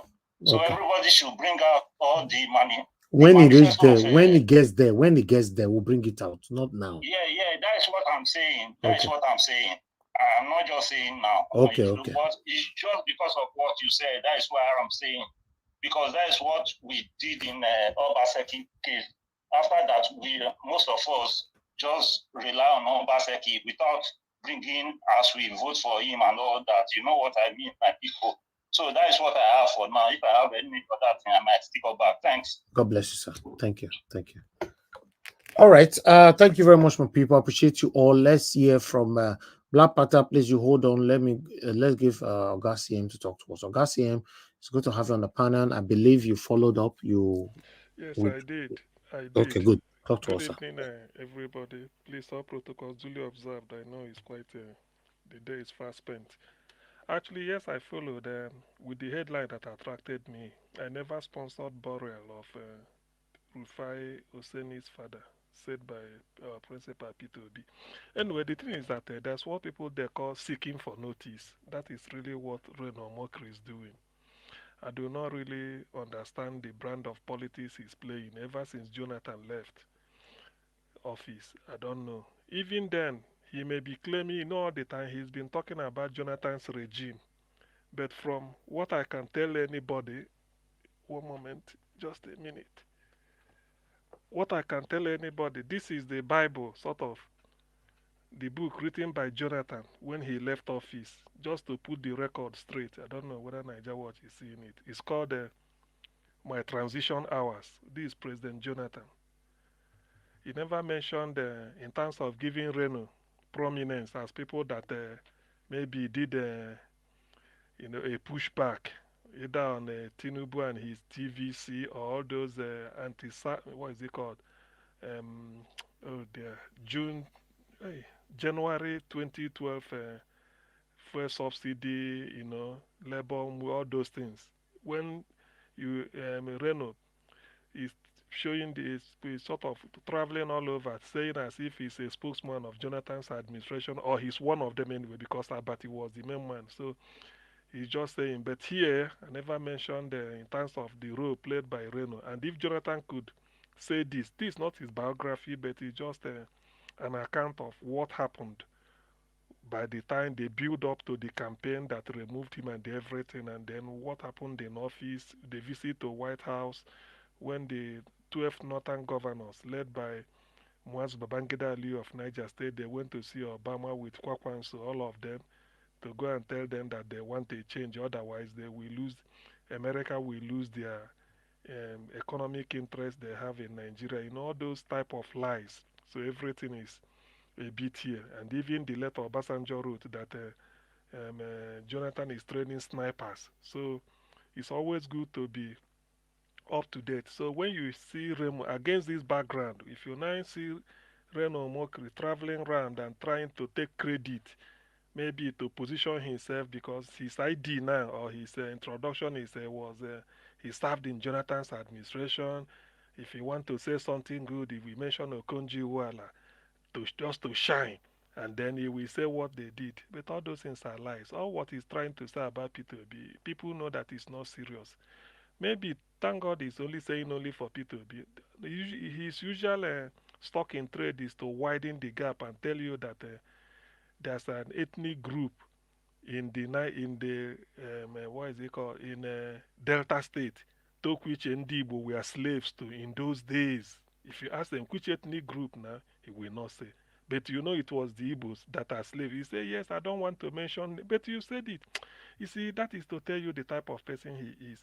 Now, this is the clincher now, the bang I want to drop. Whenever Reno Sorry, Dr. CM, can you increase your volume a little bit? Oh, sorry. So whenever Reno talks, somebody should ask him, is it Wendell, Wendell? Is it Wendell Simlin, Simlim, is talking, or Reno Mokri? Which of them? It's identity theft. Ask him about his case in California. He will tell if he's so ashamed to say it. Reno was sort of what do they call it, as the identity theft, Wendell Simlin. Who is the Wendell Simlin? So all these people, they always claim they're elite, but they are not. I don't know what he's trying to say. Today he's talking nonsense. Tomorrow he's criticizing Tinubu. The other day, I tell you, Tinubu attended Chicago. I saw the certificate, all those things. This was a letter. He brandished a letter to Rufai. This is a letter given. Rufai said the letter was not signed. No uni anything, any written document without a signature has no responsibility. Go and know that. It's a law. It's a rule of the thumb. You write something, you didn't sign it, even if it is Obama's name written below, but there's no signature against it. Anybody can know. And then, moreover, there's no logo on the letter that was given to Reno. It's just a A4 paper. I think they brandished it. So such a person, I don't know. I'm not a psychiatrist as to sort of ascertain the state of his mental health, but whatever it is, it's not for me to, to decipher. All I could say is that he's just wasting his time. He just tries seeking for notice. Obi will get him. By the time Obi gets in, do you know what he will say? Let me just tell you people this. He will say, no, I don't hate Obi. After all, the motherless baby so I built in Benin, it was Obi that even helped me to open it, and we organized it. I mean, he supports my cause. This is how he will. But today, he may not say it, but when Obi gets in, for him to ingratiate himself towards the government, or like Niger Watch suggested, a way to come back from exile, he will say, look, he said, no, Obi is a nice guy. As a person, forget about politics. He helped me when I opened my motherless baby's home, the home I built for charity. Obi was there. In fact, he was the person that pulled the crowd, We know all those. So, but then, thank God we're on Niger Watch. Nobody can bamboozle us. So, that said, Atiku questions Tinubu academic record. It's not only Atiku. Me, I'm also questioning it. Not because I do not have a private jet. I'm also questioning Tinubu's academic record. So if at all he really attended the Chicago State University, because from the look of things, he didn't attend. He only impersonating the person that attended, the female student that attended the university. That's what he's impersonating. And do you know that, you see, that's why when somebody must have done advanced free fraud, like Hope Uzodinma in Imo State, and then drug dealing like Tinubu, their way can never be straight. They are willing to, if you're on their way, they pulverize you, not just crush you, but pulverize, just grind you like dust. Do you know that in Chicago State University, the yearbook for 1979, Tinubu graduated, they said they can't find it. But 78 is this, 80 downwards, they are there. We are reading all these things. The yearbook for 79, we say it's not where to be found. There's nothing he can't do.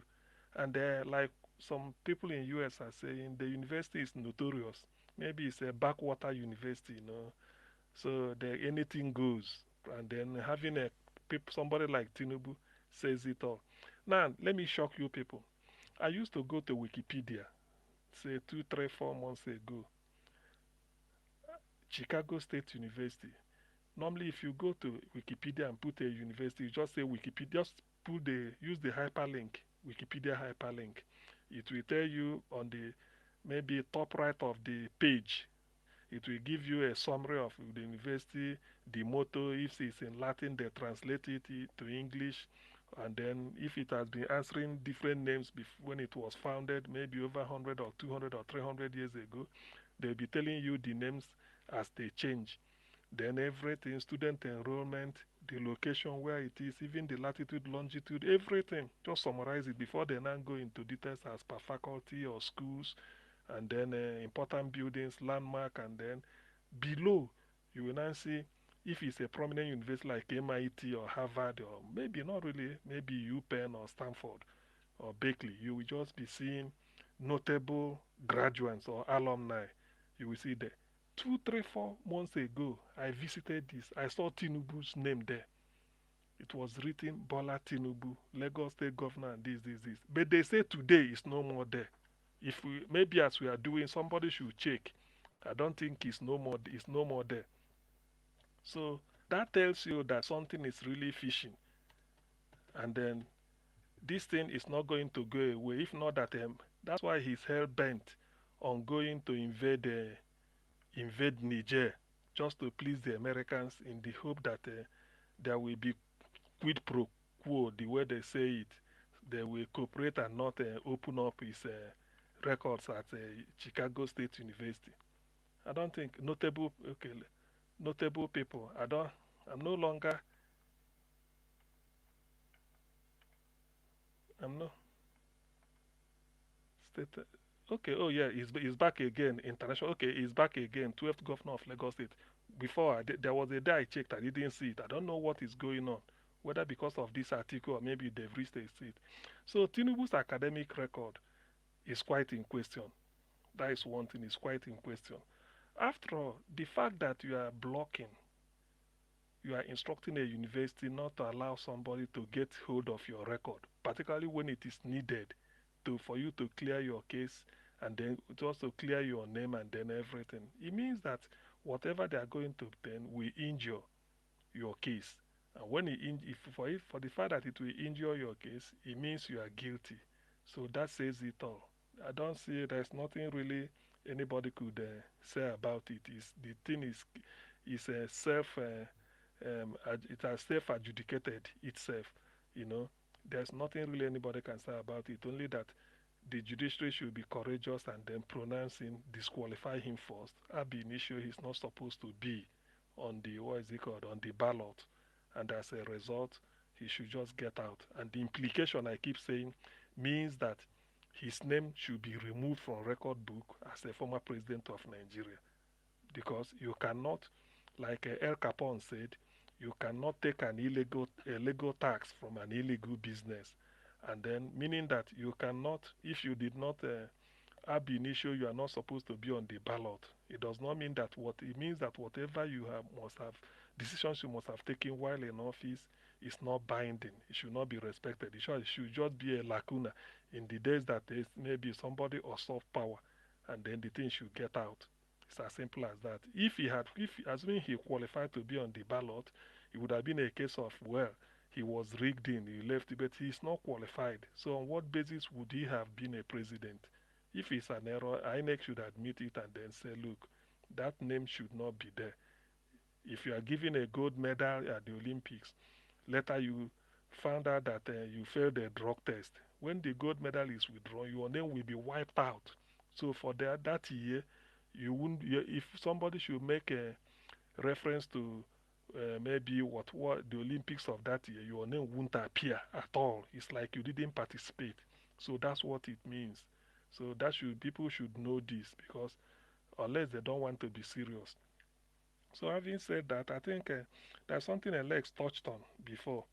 I think Alex, if you are listening, there was a history you read. You gave one day of a Benin Kingdom. I was so impressed. I wasn't here. You were just reeling out the history.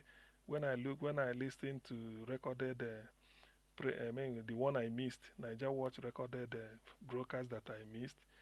Then I listened to you with Omoye making input, two of you. I never knew that Benin Kingdom was this rich and self-independent to the extent that Europeans were stealing their treasures and loading it in ship and taking it. So that tells you that ideally, you can't suddenly become a country. Edo Kingdom is older than Nigeria, so something must have to give. If at all that this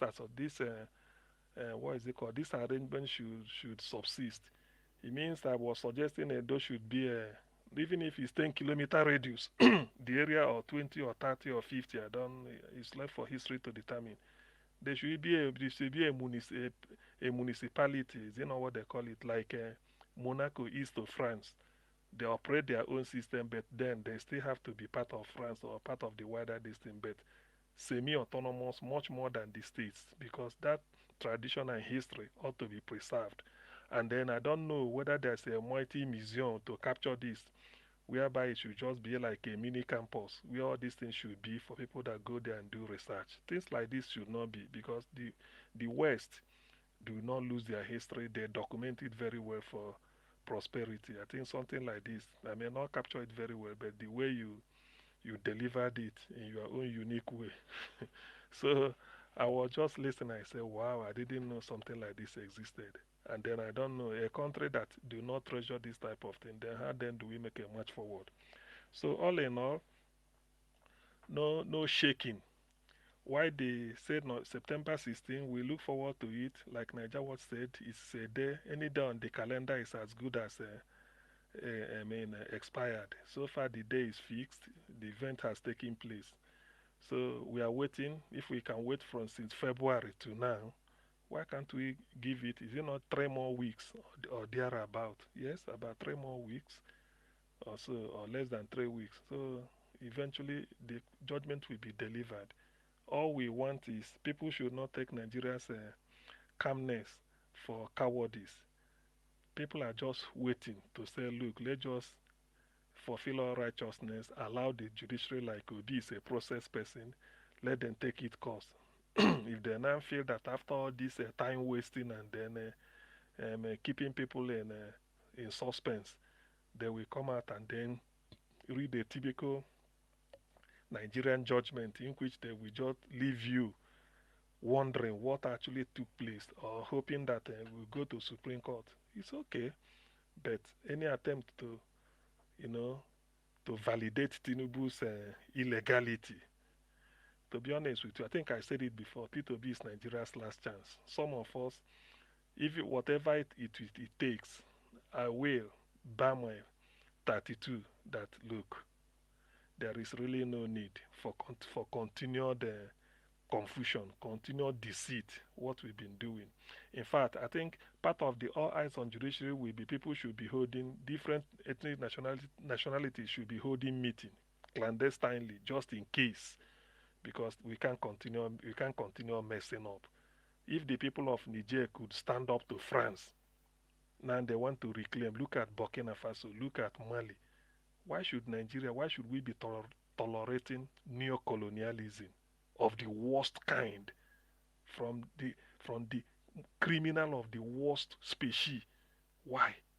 We'll be talking of Oyibo do that. Look at what we are doing to ourselves. Who are they deceiving? Nigerians are champions all over the world, only for them to come home and then somebody will just supplant our what is it called, our vote or what our decision, in the hope that it should be business as usual. No, it is either we get it right now by judiciary making pronouncement allowing Obi to take him, because so let me just digress a bit. I've seen, if there is anything, if I can't say I'm a prophet, but there's no way Obi will condone borrowing, because there are so many avenues that if you plug the loopholes, Nigeria cannot borrow shishi.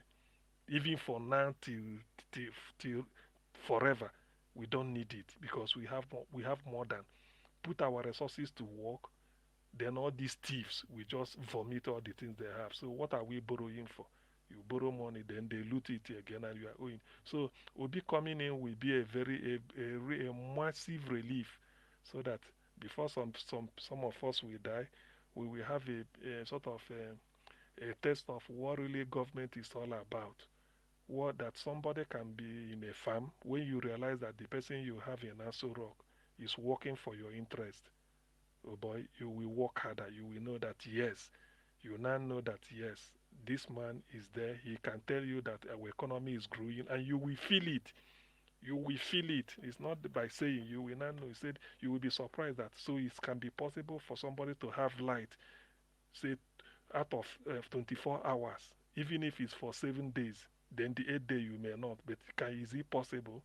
It's possible. Nothing is impossible in this world. And moreover, when you have the resources and the willingness to do it, but all these thieves, all they are interested is to borrow money and give to judiciary, borrow money and give to anybody, hand out. In the end, Nigerians are suffering. So, all in all, no shaking. Niger Watch, thank you for bringing us together, so to speak. At least if we can make it to channel, we can make it to Niger. We can make it to Niger Watch. So, yes, we can make it to Niger Watch and then come here and educate people on what really is happening, what time it is politically in Nigeria. Thank you.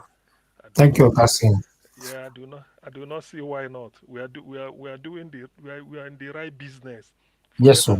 Forget about people casting headline here. I told you sometimes maybe Alex is here should also add his voice.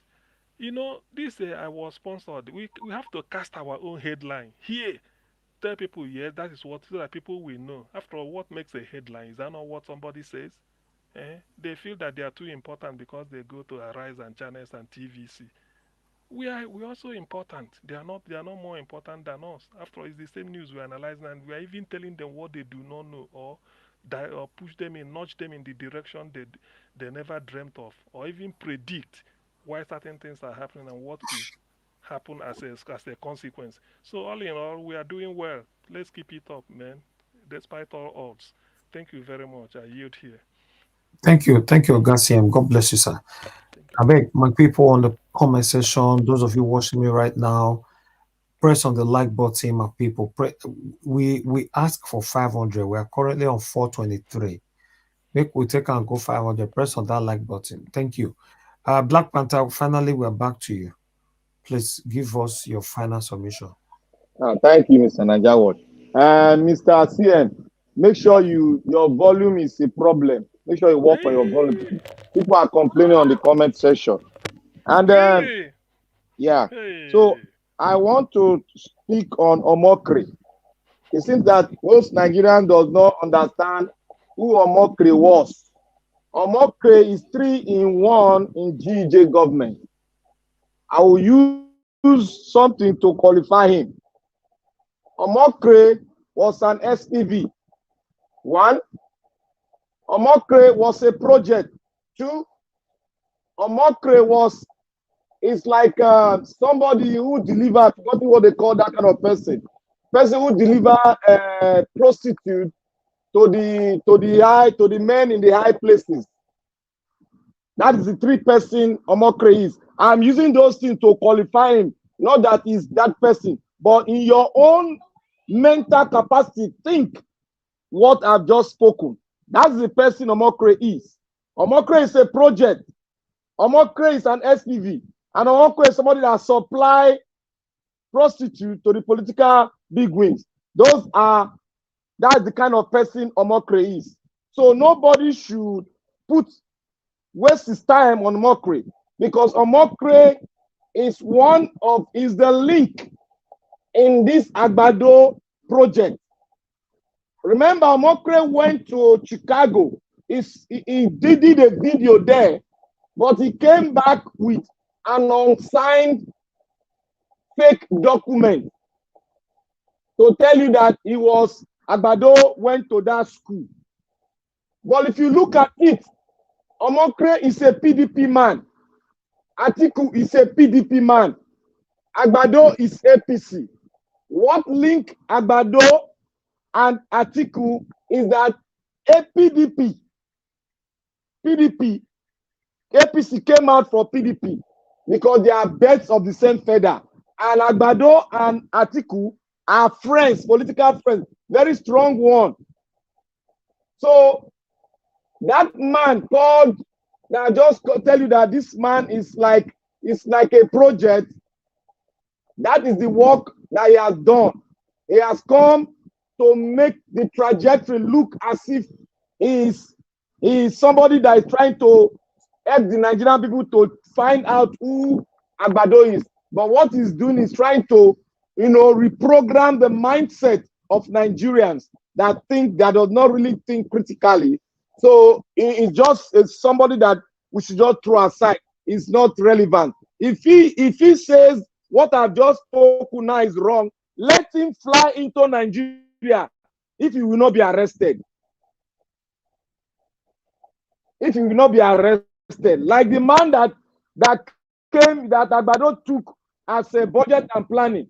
The work that man did in the junta regime is the same work this man was doing. That is why I cannot come into Nigeria. That is why I cannot come. If he come, I challenge him. If he come, he will be arrested at airport straight. He'll be arrested because his name is among those that they've pinpointed by Directorate of Intelligence in Nigeria that need to be taken because he has a lot of evidence that they needed for their investigation. Let him come in if they won't arrest him. So on that aspect, I will go to Edo State own. Edo State, I greet every one of you. The reason I said that the next Edo State governor is going to give us they normally give manifesto, give all those things.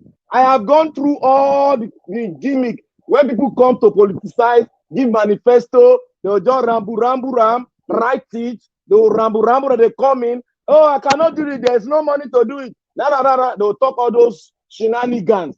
Now, they are going to give us manifesto according to the income from Edo State generated and the income we get from Alimajiri central government. They are going to give us, and the reason why I said they are going to give us time is that everything you have in your manifesto, you will tell us what is going to be done in the first quarter, the budget of the money is. The reason why I'm saying this is that we will know how a man, whether he loves the state, whether he want to serve, or whether he want to pickpocket us. Because all of them are pickpocketers. They always come to give us manifestos and they will tell you that I don't have money. Now, we know the IGR of our state. We know the money that comes into our state.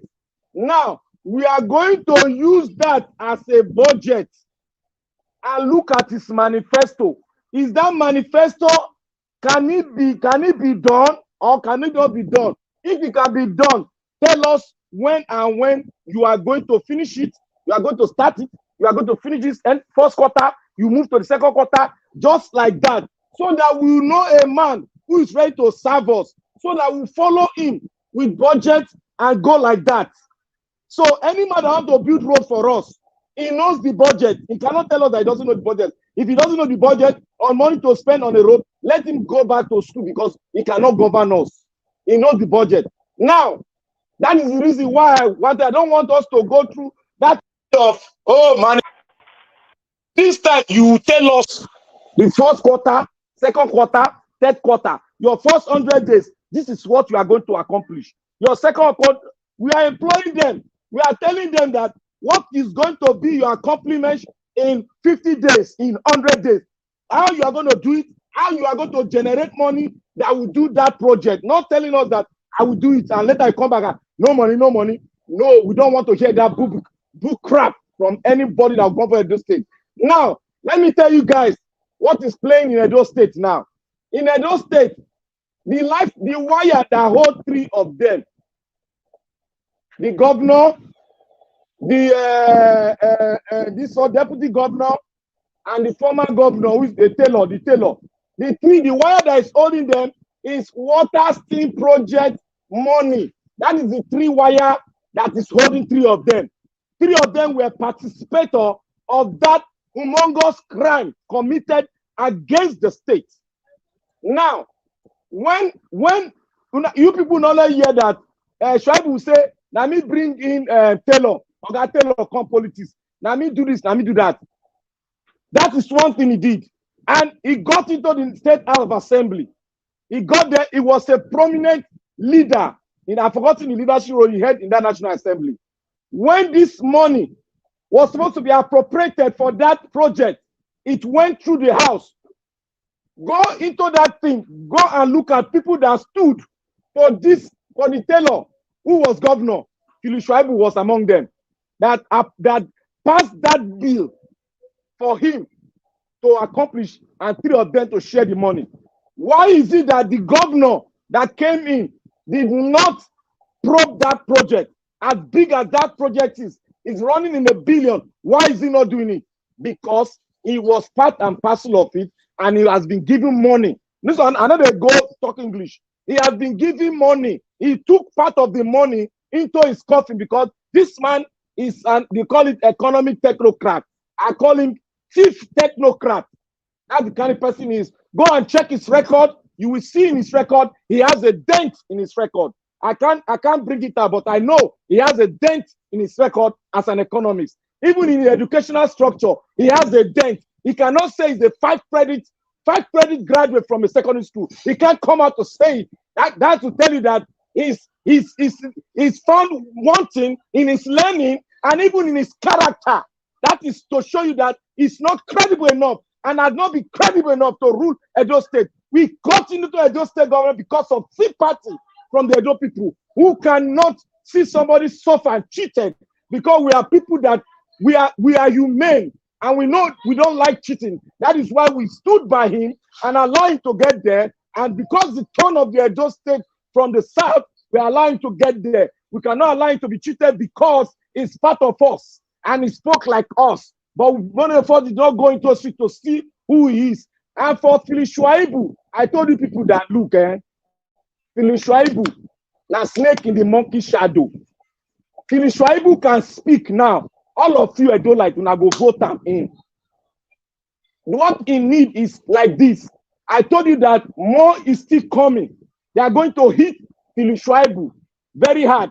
And they hit him on that day of celebration of this Midwest, whatever they are celebrating in Edo State. They hit him hard by blocking his aides from entering there. They know if they block his aid, he will not eventually come in. And that is the place they are getting to. They are coming with a third one. The third one they are going to come in with is going to be tough, that even an average Edo, like a small boy of 7 years ago, say, hey, yeah, why this man go do it like this now? We all be Edo State. That is where they are going to. They all know the game. Philip Shuaibu, his master that claimed that is a tailor said, oh, there is no room for, how did he say that statement? There is no room for anybody for APC is not a rehabilitation center. That is a political. That is a political statement. Shuaibu is not going to come to Labour because it's not going. Labour is going to boot him out. That place is a roadblock. The only place Shuaibu can go to is APC, and they know because Obaseki, if he produce a candidate, cannot win. The candidate cannot win the election. The only way they'll do is to balkanize, pretensive balkanization among the PDP, so that they will go back to where their home, where they originated from. And Shuaibu is one of the I think he's one of the founding people in Edo State that was in APC. So Shuaibu will move back home, and this one, Taylor, don't even have that or power to drive Shuaibu, because Shuaibu come there and drive him. If Shuaibu go push and come out, because Shuaibu has what? He has the people that can play the game on ground. Even in his own camp, Shuaibu has sympathizers. Even in the former governor, the Taylor camp, he has sympathizers there. And Shuaibu is the light that comes from that region, because Shuaibu has done a lot for the royal fathers in their region. That is why you see Shuaibu build that palace. He was trying to make a game plan. That is why he went on to build that palace. That's a game plan for him to have access to the people through their enogi or their king. That one is per se. So we should be very careful. This is a game. Obaseki is out. They are using Obaseki as a pawn to play the game, to balkanize, to put Shuaibu in a box whereby everybody will see him and say, oh, Moku try. But that game cannot work anymore, because we that have the foresight, we that think critically, we have observed it, and we are telling our people, this one will go tie our mama or grandmama rapper with them. They have no way, and they have no right again. We take their right from them to come here and say they want to become governor, because they've all stolen from the coffers of Edo State. Edo State has money. Edo State is rich. Let nobody tell you that Edo State is not rich. Edo State is rich. We have resources. We have the manpower. We have intellectuals that can build and serve our state the way it needs to be served. We have to build Edo State. We have no other state. Edo was functioning, Benin Empire was functioning as a country. And now the same people with the new generation that came out of that Benin Empire, can we say we cannot have a super state? That is hell no. If our forefathers can do great things, then we can do greater things, because history is on our side. We don't have to take these shenanigans from these people. These people look like an alien. They are trying to play game. The next one you're going to see, somebody's going to attack Shuaibu, convoy. Somebody's going to do this, but just for say that it will not be the governor. They'll say order from above. Who is above in Edo State? Is it not the governor? But when you say order from above, it can go to court. and you say he's not the one. So what can you do? So for you to play on the safer side, let us focus on Labour Party. PDP, I'm not being partisan. I am saying the gospel truth. PDP and APC, we have tried them, but what did we get? Our stolen money. What did we get? Projects, hospital built, hospital brought down. Everything has been spent, and they've taken the money. Look at your former governor. Look at the mansion he built. The mansion, if you go and look at the mansion he built in his own state, go and look at his mansion in Abuja. All of them have mansion in Abuja, in the green area of Abuja. And to have a land there is well over 300 million. Where did they get those money from? It's from your sweat. From your sweat. Those of you that own the sovereignty, it's from your sweat. So we are going to pack them out and look at people that are virile, people that come from the soil, people that you can identify their parents' home, people that went to school with 5 credits, people that went to school in primary school, we know, we can verify. Your governor doesn't have 5 credits. That is why it's found wanting in academics. So when they talk, let him close his mouth. He has a red flag in everything he has. Go and look at his history. You will know the red flag. If he's from the soil, if he knows the cry and the hunger of the people, he would have what will he profit you if you steal from your state? You don't do the road, you don't do the drainage, you do not do anything. Ecological fund, that one is stolen. What else did he do? Did he go and look at the ecological fund? Go and look at the project. Did he finish it? Why did he not finish it?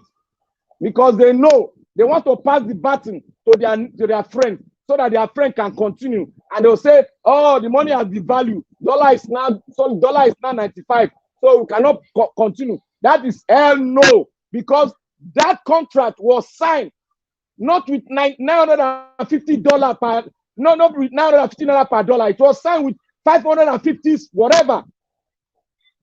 That's what it was signed with. But they'll come up and tell you, because some of us are just looking for the crumbs from the master's table. That's the problem we have, our belly. But let us think about our future, the future of your children, how you want Edo to be like in 10 years. Let anybody that is contesting, let it bring a blueprint, how you want to see Edo State to be like in 20 years. Let it write an economic blueprint and tell us what is going to be the budget, how is it going to be fulfilled, how the banner will be handed over to the next government, how they are going to make a law that will make that thing stand so that the next government can take over from what they are going to make Edo State look like.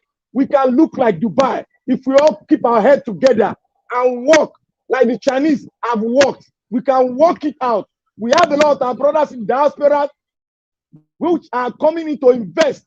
All the houses, the beautiful houses you have in Edo State, who do you think that built them? It is the Edo State lovely, amiable, and virile diaspora. People that have the feeling of their state, that want their state to progress. These are the people that have been developing Edo State. These are the people that are erecting hotels. These are the people that are erecting shopping malls, building a lot of things that will beautify that will make our economy grow. They are paying tax by putting those investments down. That is what they are doing. What has the government given to you? Just road, they cannot build road. The last time I went to Benin, then I was in Nigeria, I saw Ikpoboka. It was like a river. You people remember, and we have a governor. They now label Ikpoboka Morocco. They now label the other side Italy. How dare you governors? We stand there and be celebrating Midwest. Who are you to celebrate Midwest? Were you there? Who are you? Those that created Midwest, they had a vision. What is your vision as the governor of Edo State? You have no vision. You have let everybody down. That is why you need to go into the dustbin. That is where you belong to. And anybody that will come and rule Edo State, let it come out with economic plan and come out with the strict budget. And how you going to generate this fund? How you going to make Edo State clean, healthy? We need Edo State Water Board that will give every home water. We will pay for it. We need roads. If for you to put any target anywhere, we will pay for it. Let Edo State be clean. Let it become a home of investment. Turn Edo State as a turn Edo State to become a construction site. That is what we want to see. Because if you turn it to a construction site, jobs will be available for every Nigerian. If you know you don't have the money, use direct labor to build roads. Build roads. Build roads around the city. Let us see the roads you are building. Build roads that will last for 20 years, 30 years. And sign a contract for it, for maintenance. Why do you have the water work? Why do you have Ministry of Works there? They have to go about maintaining roads. They can sign a joint project with the construction firm. They will maintain it while we build it. These are the kind of thinking we should have. It is possible to make a Edo State like Dubai because we have the resources. We have everything. Let's pray our PO gets to power. They will break that yoke. We will break the yoke of exclusive list. Let everything fall down to the state. Let roads, federal state, let it cancel forevermore. Let everything fall down to the state so that we hold our state governor responsible for our future, not the federal government. In a democracy that they gave us, we have to do it since we don't want to sit down, but I know we've sat down and that document will be lifted out. Everything we go to the state. Everything go to the state. Let the state harness their resources. Let them have, because we have people of capacity that can rule our state. Nobody should come and toy with us. They are ganging around. What has Philip Shuaibu done? Let us ask him. From the day Philip Shuaibu was in Jos, people go and ask him what he has done. Whether he has done it on his own. Whether he has vision on his own. Let him come out and we ask him that question. And if I ask him that question, you will know who is speaking. What has he done? What vision does he have for Edo State? That is coming out. He has been part of the government that has been stealing. What new innovation is he going to bring to us? We don't need these people that belong to the home of dustbin. With all this Agbado style of reasoning. People, governors who are not critical thinkers, but they claim to be economics tacticians. These people belong to dustbin. They need to throw them to the trash can because we don't need them anymore. We need Vera youth, a man that can give us a vision, a template that will stand for 20 years development, economic development, SME development in our state. We need to grow our SME. That is what Edo State needs. The government can take care of the resources, but we need to give loans and grow our SME so that our IGR will rise to the billions upon billions. That is what we need. Edo State can be like Dubai. We have everything it takes. We have the manpower. We have the people that can think critically. And thank God we have our great Oba who can guide us with wisdom to achieve all this. Bring it and let us see. We are no longer going to look at, oh, I have whatever you have. I have manifesto. You just carry those to the Shagari type of politics. All of you just carry those, throw those things inside. We need to be productive. Edo State need to have made in Edo State gari, made in Edo State rice, made in Edo State yam, made in Edo State this. We need to have it to sell to Nigeria as a state. That is what we want. We want to grow Edo State like Dubai, more than Dubai, because we have the technology. We have men that can think critically. We have men that are in the diaspora hungry to develop the state. But you people don't want to allow them to come because of your nefarious and gangsterism that you display every day in Nigeria. We don't want those anymore. We want our state to be peaceful. We want to have good security in our state. We have men that can do that. We want them to be paid with a living wage, not peanuts. They are not slaves, but they are owners of this land with our Oba. God bless our great Oba. God bless Nigeria world. And God bless the entire Edo State citizen.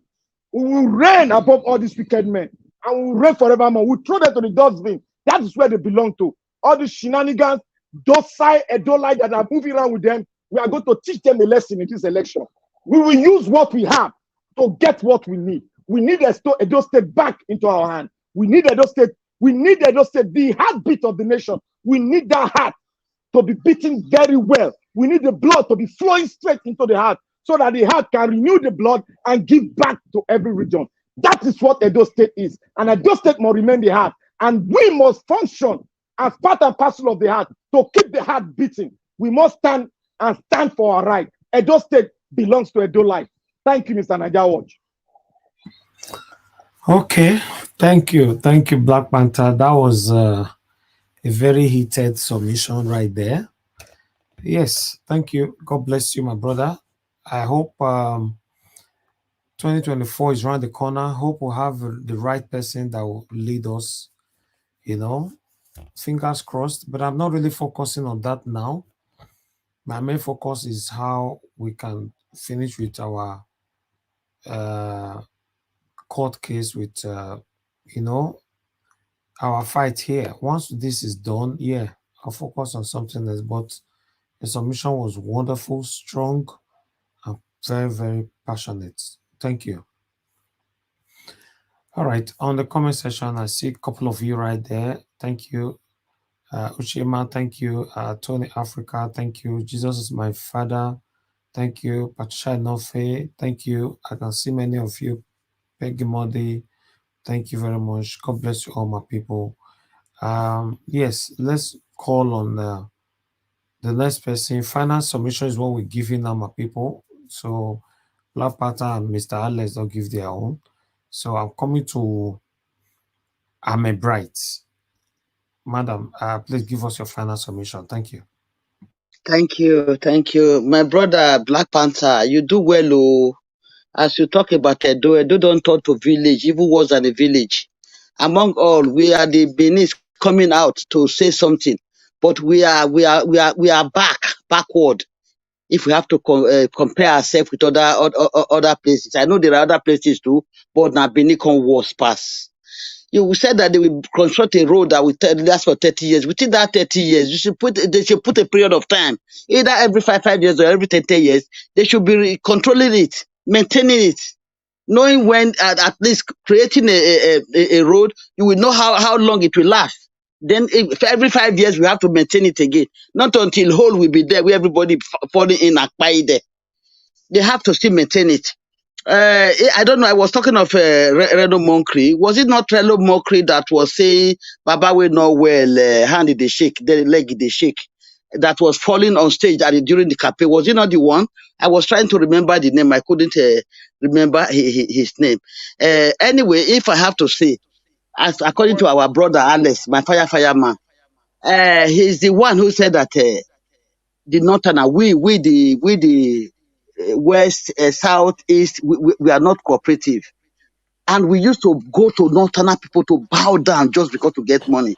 I don't know how far we've gone to the Northerners that we so give the Northerners upper hand. Maybe Europe is the one supporting Northerners. Northerners are now using the ANSA to capture the rest, West and East and South Nigeria. I don't know the kind of opportunity where we were before the Northerners came to this thing. What have the Northerners been contributing to us in case of resources? What do they have for us? Why do we say because of population we give them the upper hand? Giving them the upper hand, they're not only giving them upper hand. They want to take everything over. Like one of our sisters said that they are stylishly forcing their religion into us to achieve their agenda, their satanic agenda. It is true. It is true. Where have we been? That even to the extent we are allowed them to carry capital city Lagos to Abuja, our weapons to Abuja, fuel, pile to Abuja, from Niger to Western world. I don't know where we are. We have long been sleeping that these people have gone so far that it is now not too easy for us to fight with them. If we have to think of this thing, thinking of the three people that the APC, PDP, and the LP that came out now in presidential election now, then Kwakwato is the fourth. If we have the means to kick out Tinubu, you will see the next plan that we have. This Reno Mokri is PDP, and is PDP, and people is PDP, Atiku, Fulani. Let us talk of APC, Tinubu. He said he's counting himself among us, but he's also a Muslim. And it has a Muslim ticket. It's also Muslim. Kwankwaso is also Fulani. Who is the only one there? Or the only different person there should be? So whatever they are going to do now, if you are able to kick Tinubu out, the next person they be. I was surprised last time when people were saying Kwankwaso Atiku want to merge with Obi against Atiku. Obi should run away from them. He shouldn't be the enemy. He should run away. They are just going to use him. There is just no need he join them at all. Because the moment we are able to push Tinubu away, the next person they want to put there is the Fulanis. Because Kwankwaso is Fulani. Is it Fulani or Hausa? Atiku is Fulani. No, Atiku, I mean, Atiku is Fulani. Tinubu is also part of them. He's fighting for them. The only thing is another vice principal to the Northerners. That is what VP is. Tinubu is VP to the to Northerners. Northern is his own president. He's the vice president. They are using him to capture the rest of us. We should really not allow these things. As our brothers and sisters have said, we should all be at alert. Please, me, I don't know anything about politics in Nigeria at all. Knowing my president, I've been saying it, knowing my governor, a few of them. I don't have it because of their diabolic means, because of their trickish way, they are not truthful. I don't even have time. Now, Obi, now make me just come out now. Otherwise, it don't concern me. I will do my politics here. Here, me be politician here. I will do it here in Austria. Ask of me here. Ask my name. They will tell you here. So, even at least Nigeria, if we can cooperate, if anything, as our brother Elvis said, he said there's nothing you will tell our Nigeria. Come and see our people here, some Africans here. I have problem with about 2 or 3 of them. If you mention Tinubu, what today I went out, they will say, I heard about Tinubu, I was just explaining myself. They say, one of your in-law, if you come here, if you talk about Tinubu now, whoa, I say he should come and attack me.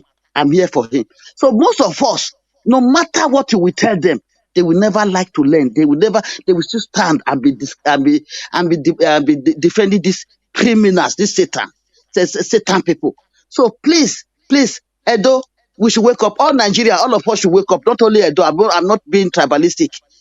I'm only saying it because Edo is too backward. That water waves, first of all, before they start building things, they should work on that water wave. Because if they are building, when there is rain will destroy it. So they should first of all do that protection. Give us light. The important things that we need first, they should do it and start working on. Please, we should all not get fed up.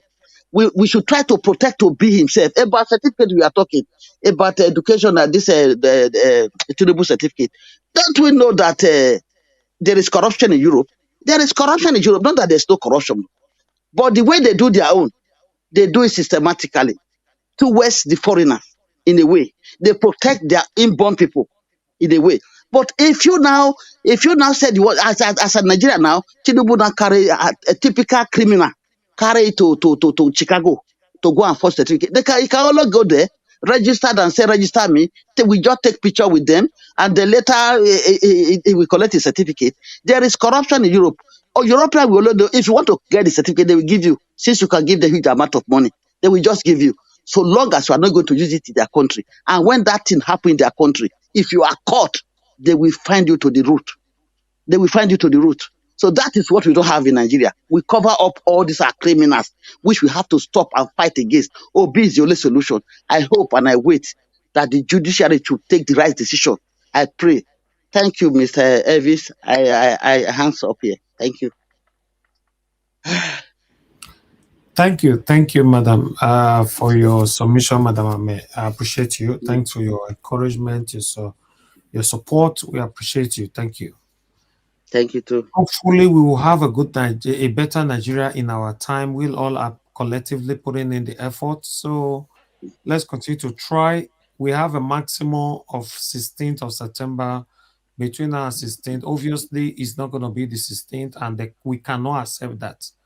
We cannot accept 16th because whatever that happened on the 16th of September and it did not work out, if it crossed to 17, everything that we'll be doing all this while, all will be useless, because according to the Constitution of Nigeria, it must never elapse 180 days.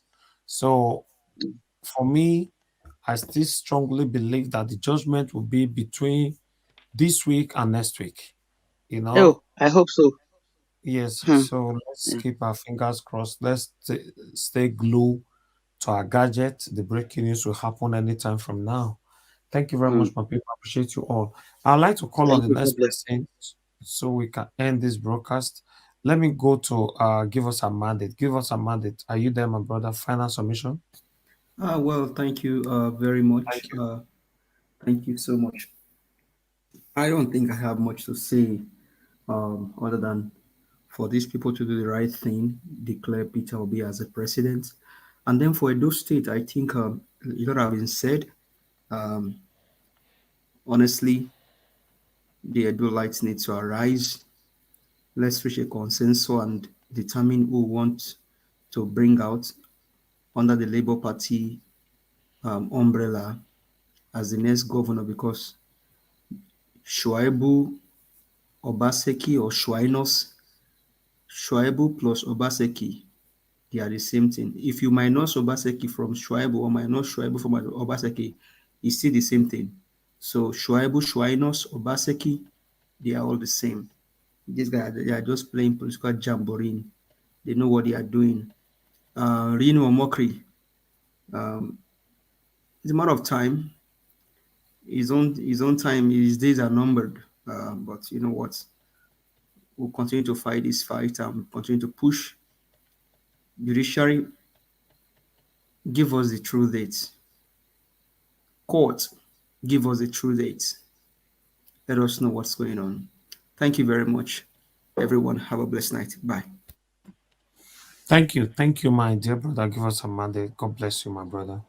Appreciate you all. Okay, let me come to Peace Officer. Please give us your final submission then before Augustine.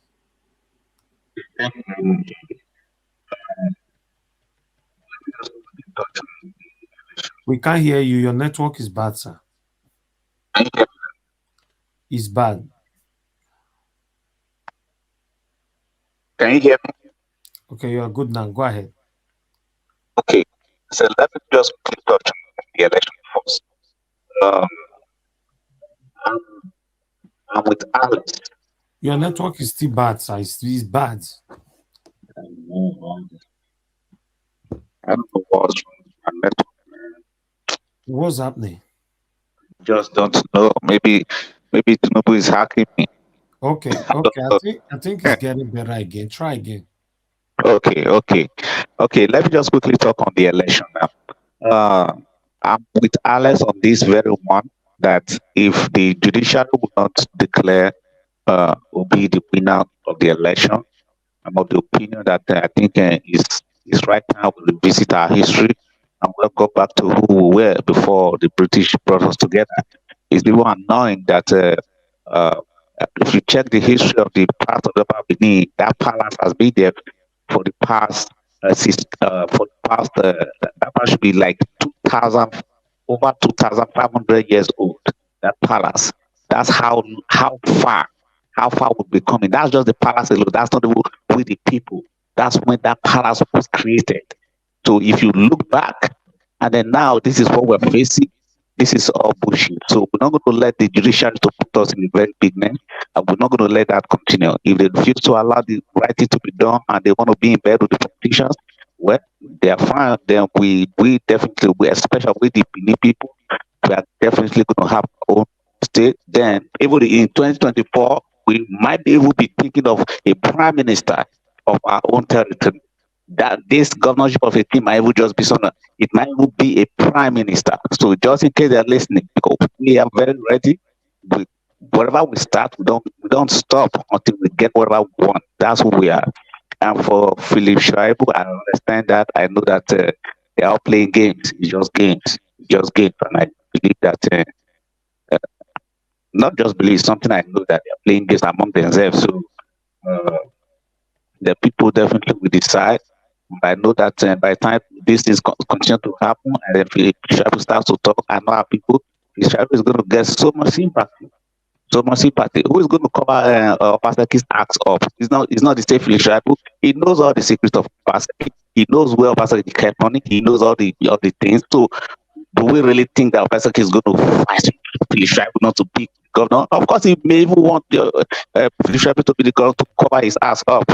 So that's one of the things. So it's just politics that they're playing because they know Obaseki. Anybody Obaseki is supporting 2024, forget it.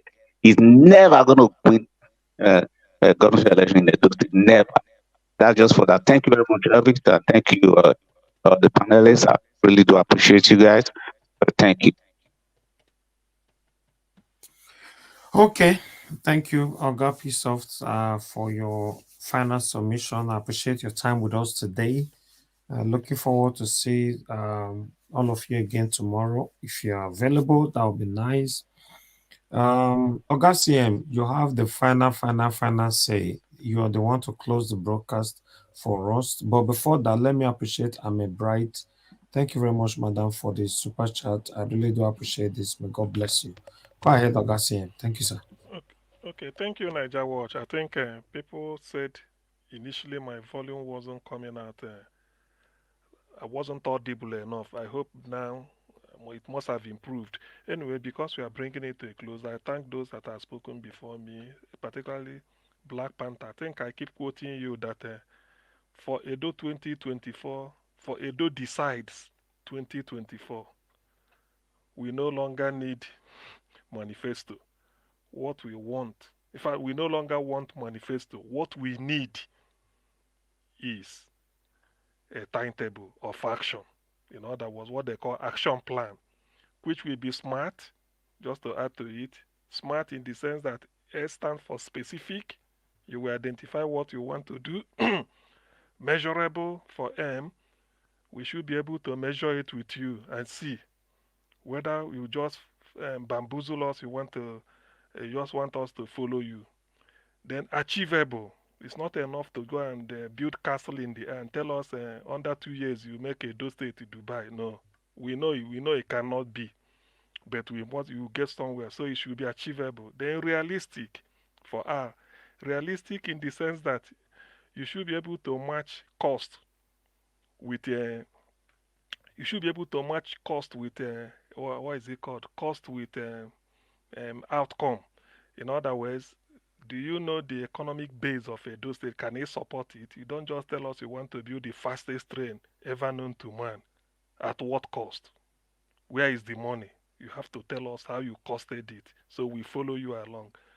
Then T is time bound. Remember, it's a 4 year, 4 years, what is it called? Assignment you are going to take. You cannot just be drawing plan of something that 18 years we've not realized. So everything must fit into 4 years, assuming you didn't get second term. Even if you should get second term, there must be a result of your first term. So the smart objective for the timetable, you don't just bring anything. It's not. We know.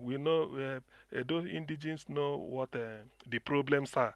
All they want is give us your solution to it and let us reason it with you. We know it.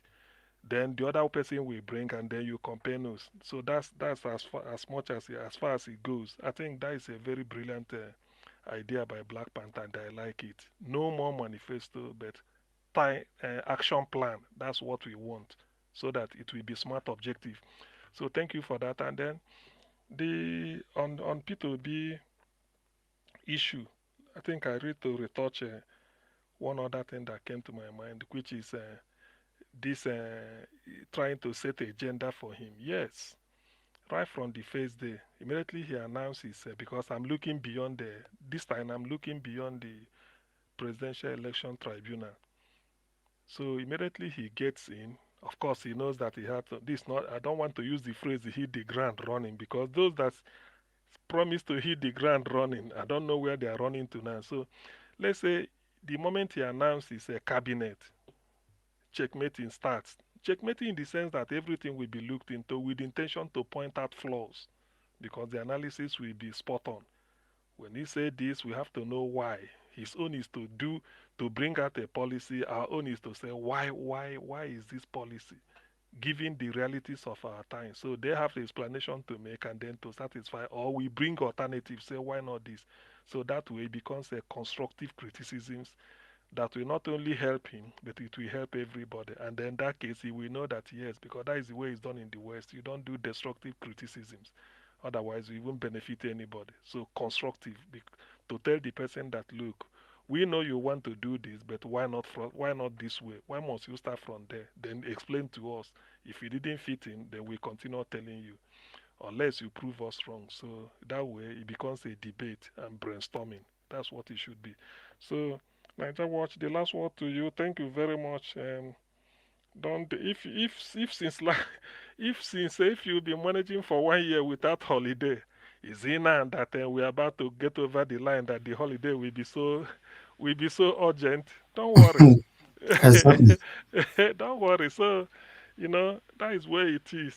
Peter Obi said it won't be easy. He said it. He said, I know it won't be easy to change an order that has been holding Nigeria down since okay, let's just say over 30, 40 years, 50. It won't be easy to change it. It won't because they entrenched interest. Akpabio, what is there? Senate president. He is just there to pose and then to be taking his own money.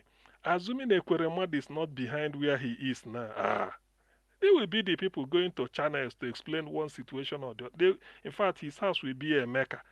That is it now. So that same order will still be there. State capture, like Pat Otomi called it. But now you see things has to change. Otherwise, I don't see a headway. Yes, we all agree that the young shall grow. But the old must die so that there will be space for the young.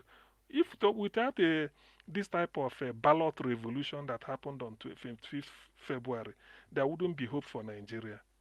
The lady who spoke the other time said if they see you, they say, "Hi, is Tinubu." Look at what type of greeting. You see a Nigerian, he say, "Hi, is Tinubu." It's not in good faith. It's a mockery. The world is making a mockery of Nigerians. It's a mockery, a criminal all his life. Eh? If you ask Tinubu, go and bring a document signed by God in heaven, he will produce it. So what sort of person is that? If you can forge NYSC certificate when you know you are over 30, why bother? Go and take exemption. All you need to show is show your birth certificate that you graduated when you were beyond 30, or maybe for one reason or the other you couldn't. Such things you don't do. It's only when you need public service, yet you forged it, exemption, and they discharge. One person having two at different time. Look at the tweet Atiku gave. One type of St. Paul's Aroloya school that never existed. That's what he went to. These people say from there to one somewhere in Ibadan, then a government college in Ibadan. He chooses where he wants to go to. Everything now Wayo Oluwole certificate. Now you want to be president. No. See, in the interest of the suffering people of Nigeria, I believe God should help Nigeria. The era of all these things should come to an end. We must stop singing the songs of lamentation and start to sing the songs of Solomon. And they should start with Peter Obi, if not for anything, because the man has shown tremendous courage. He's ready. So I've never seen a presidential candidate, somebody campaigning saying, I know the problems of Nigeria and I will fix it. I will turn it around within 4 years. If South Africa, with all what they've been, still declare war on power, Nigeria still declare emergency on power. Peter Obi said he will declare war when we are oscillating between some will tell you 4,000 megawatts, some will say no, it's 7. Only that we can't transmit more than 4. Then why generate 7 when you can't transmit more than 4? In fact, Nigeria Watch, this is sometimes Nigeria is a comic relief, but it's a serious business anyway. So thank God we are taking it serious. Okay. We should not lose hope.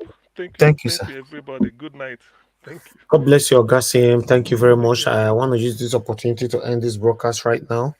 My people, thank you very much. 5 hours is enough for today so that we can put in the energy together to come back again later on.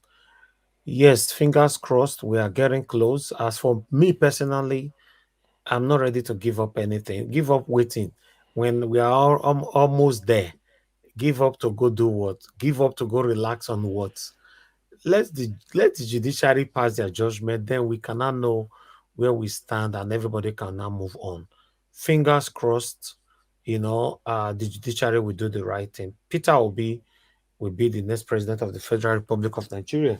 I understand that it sounds a bit difficult to some of you hearing this, but one thing you must understand is that nothing lasts forever.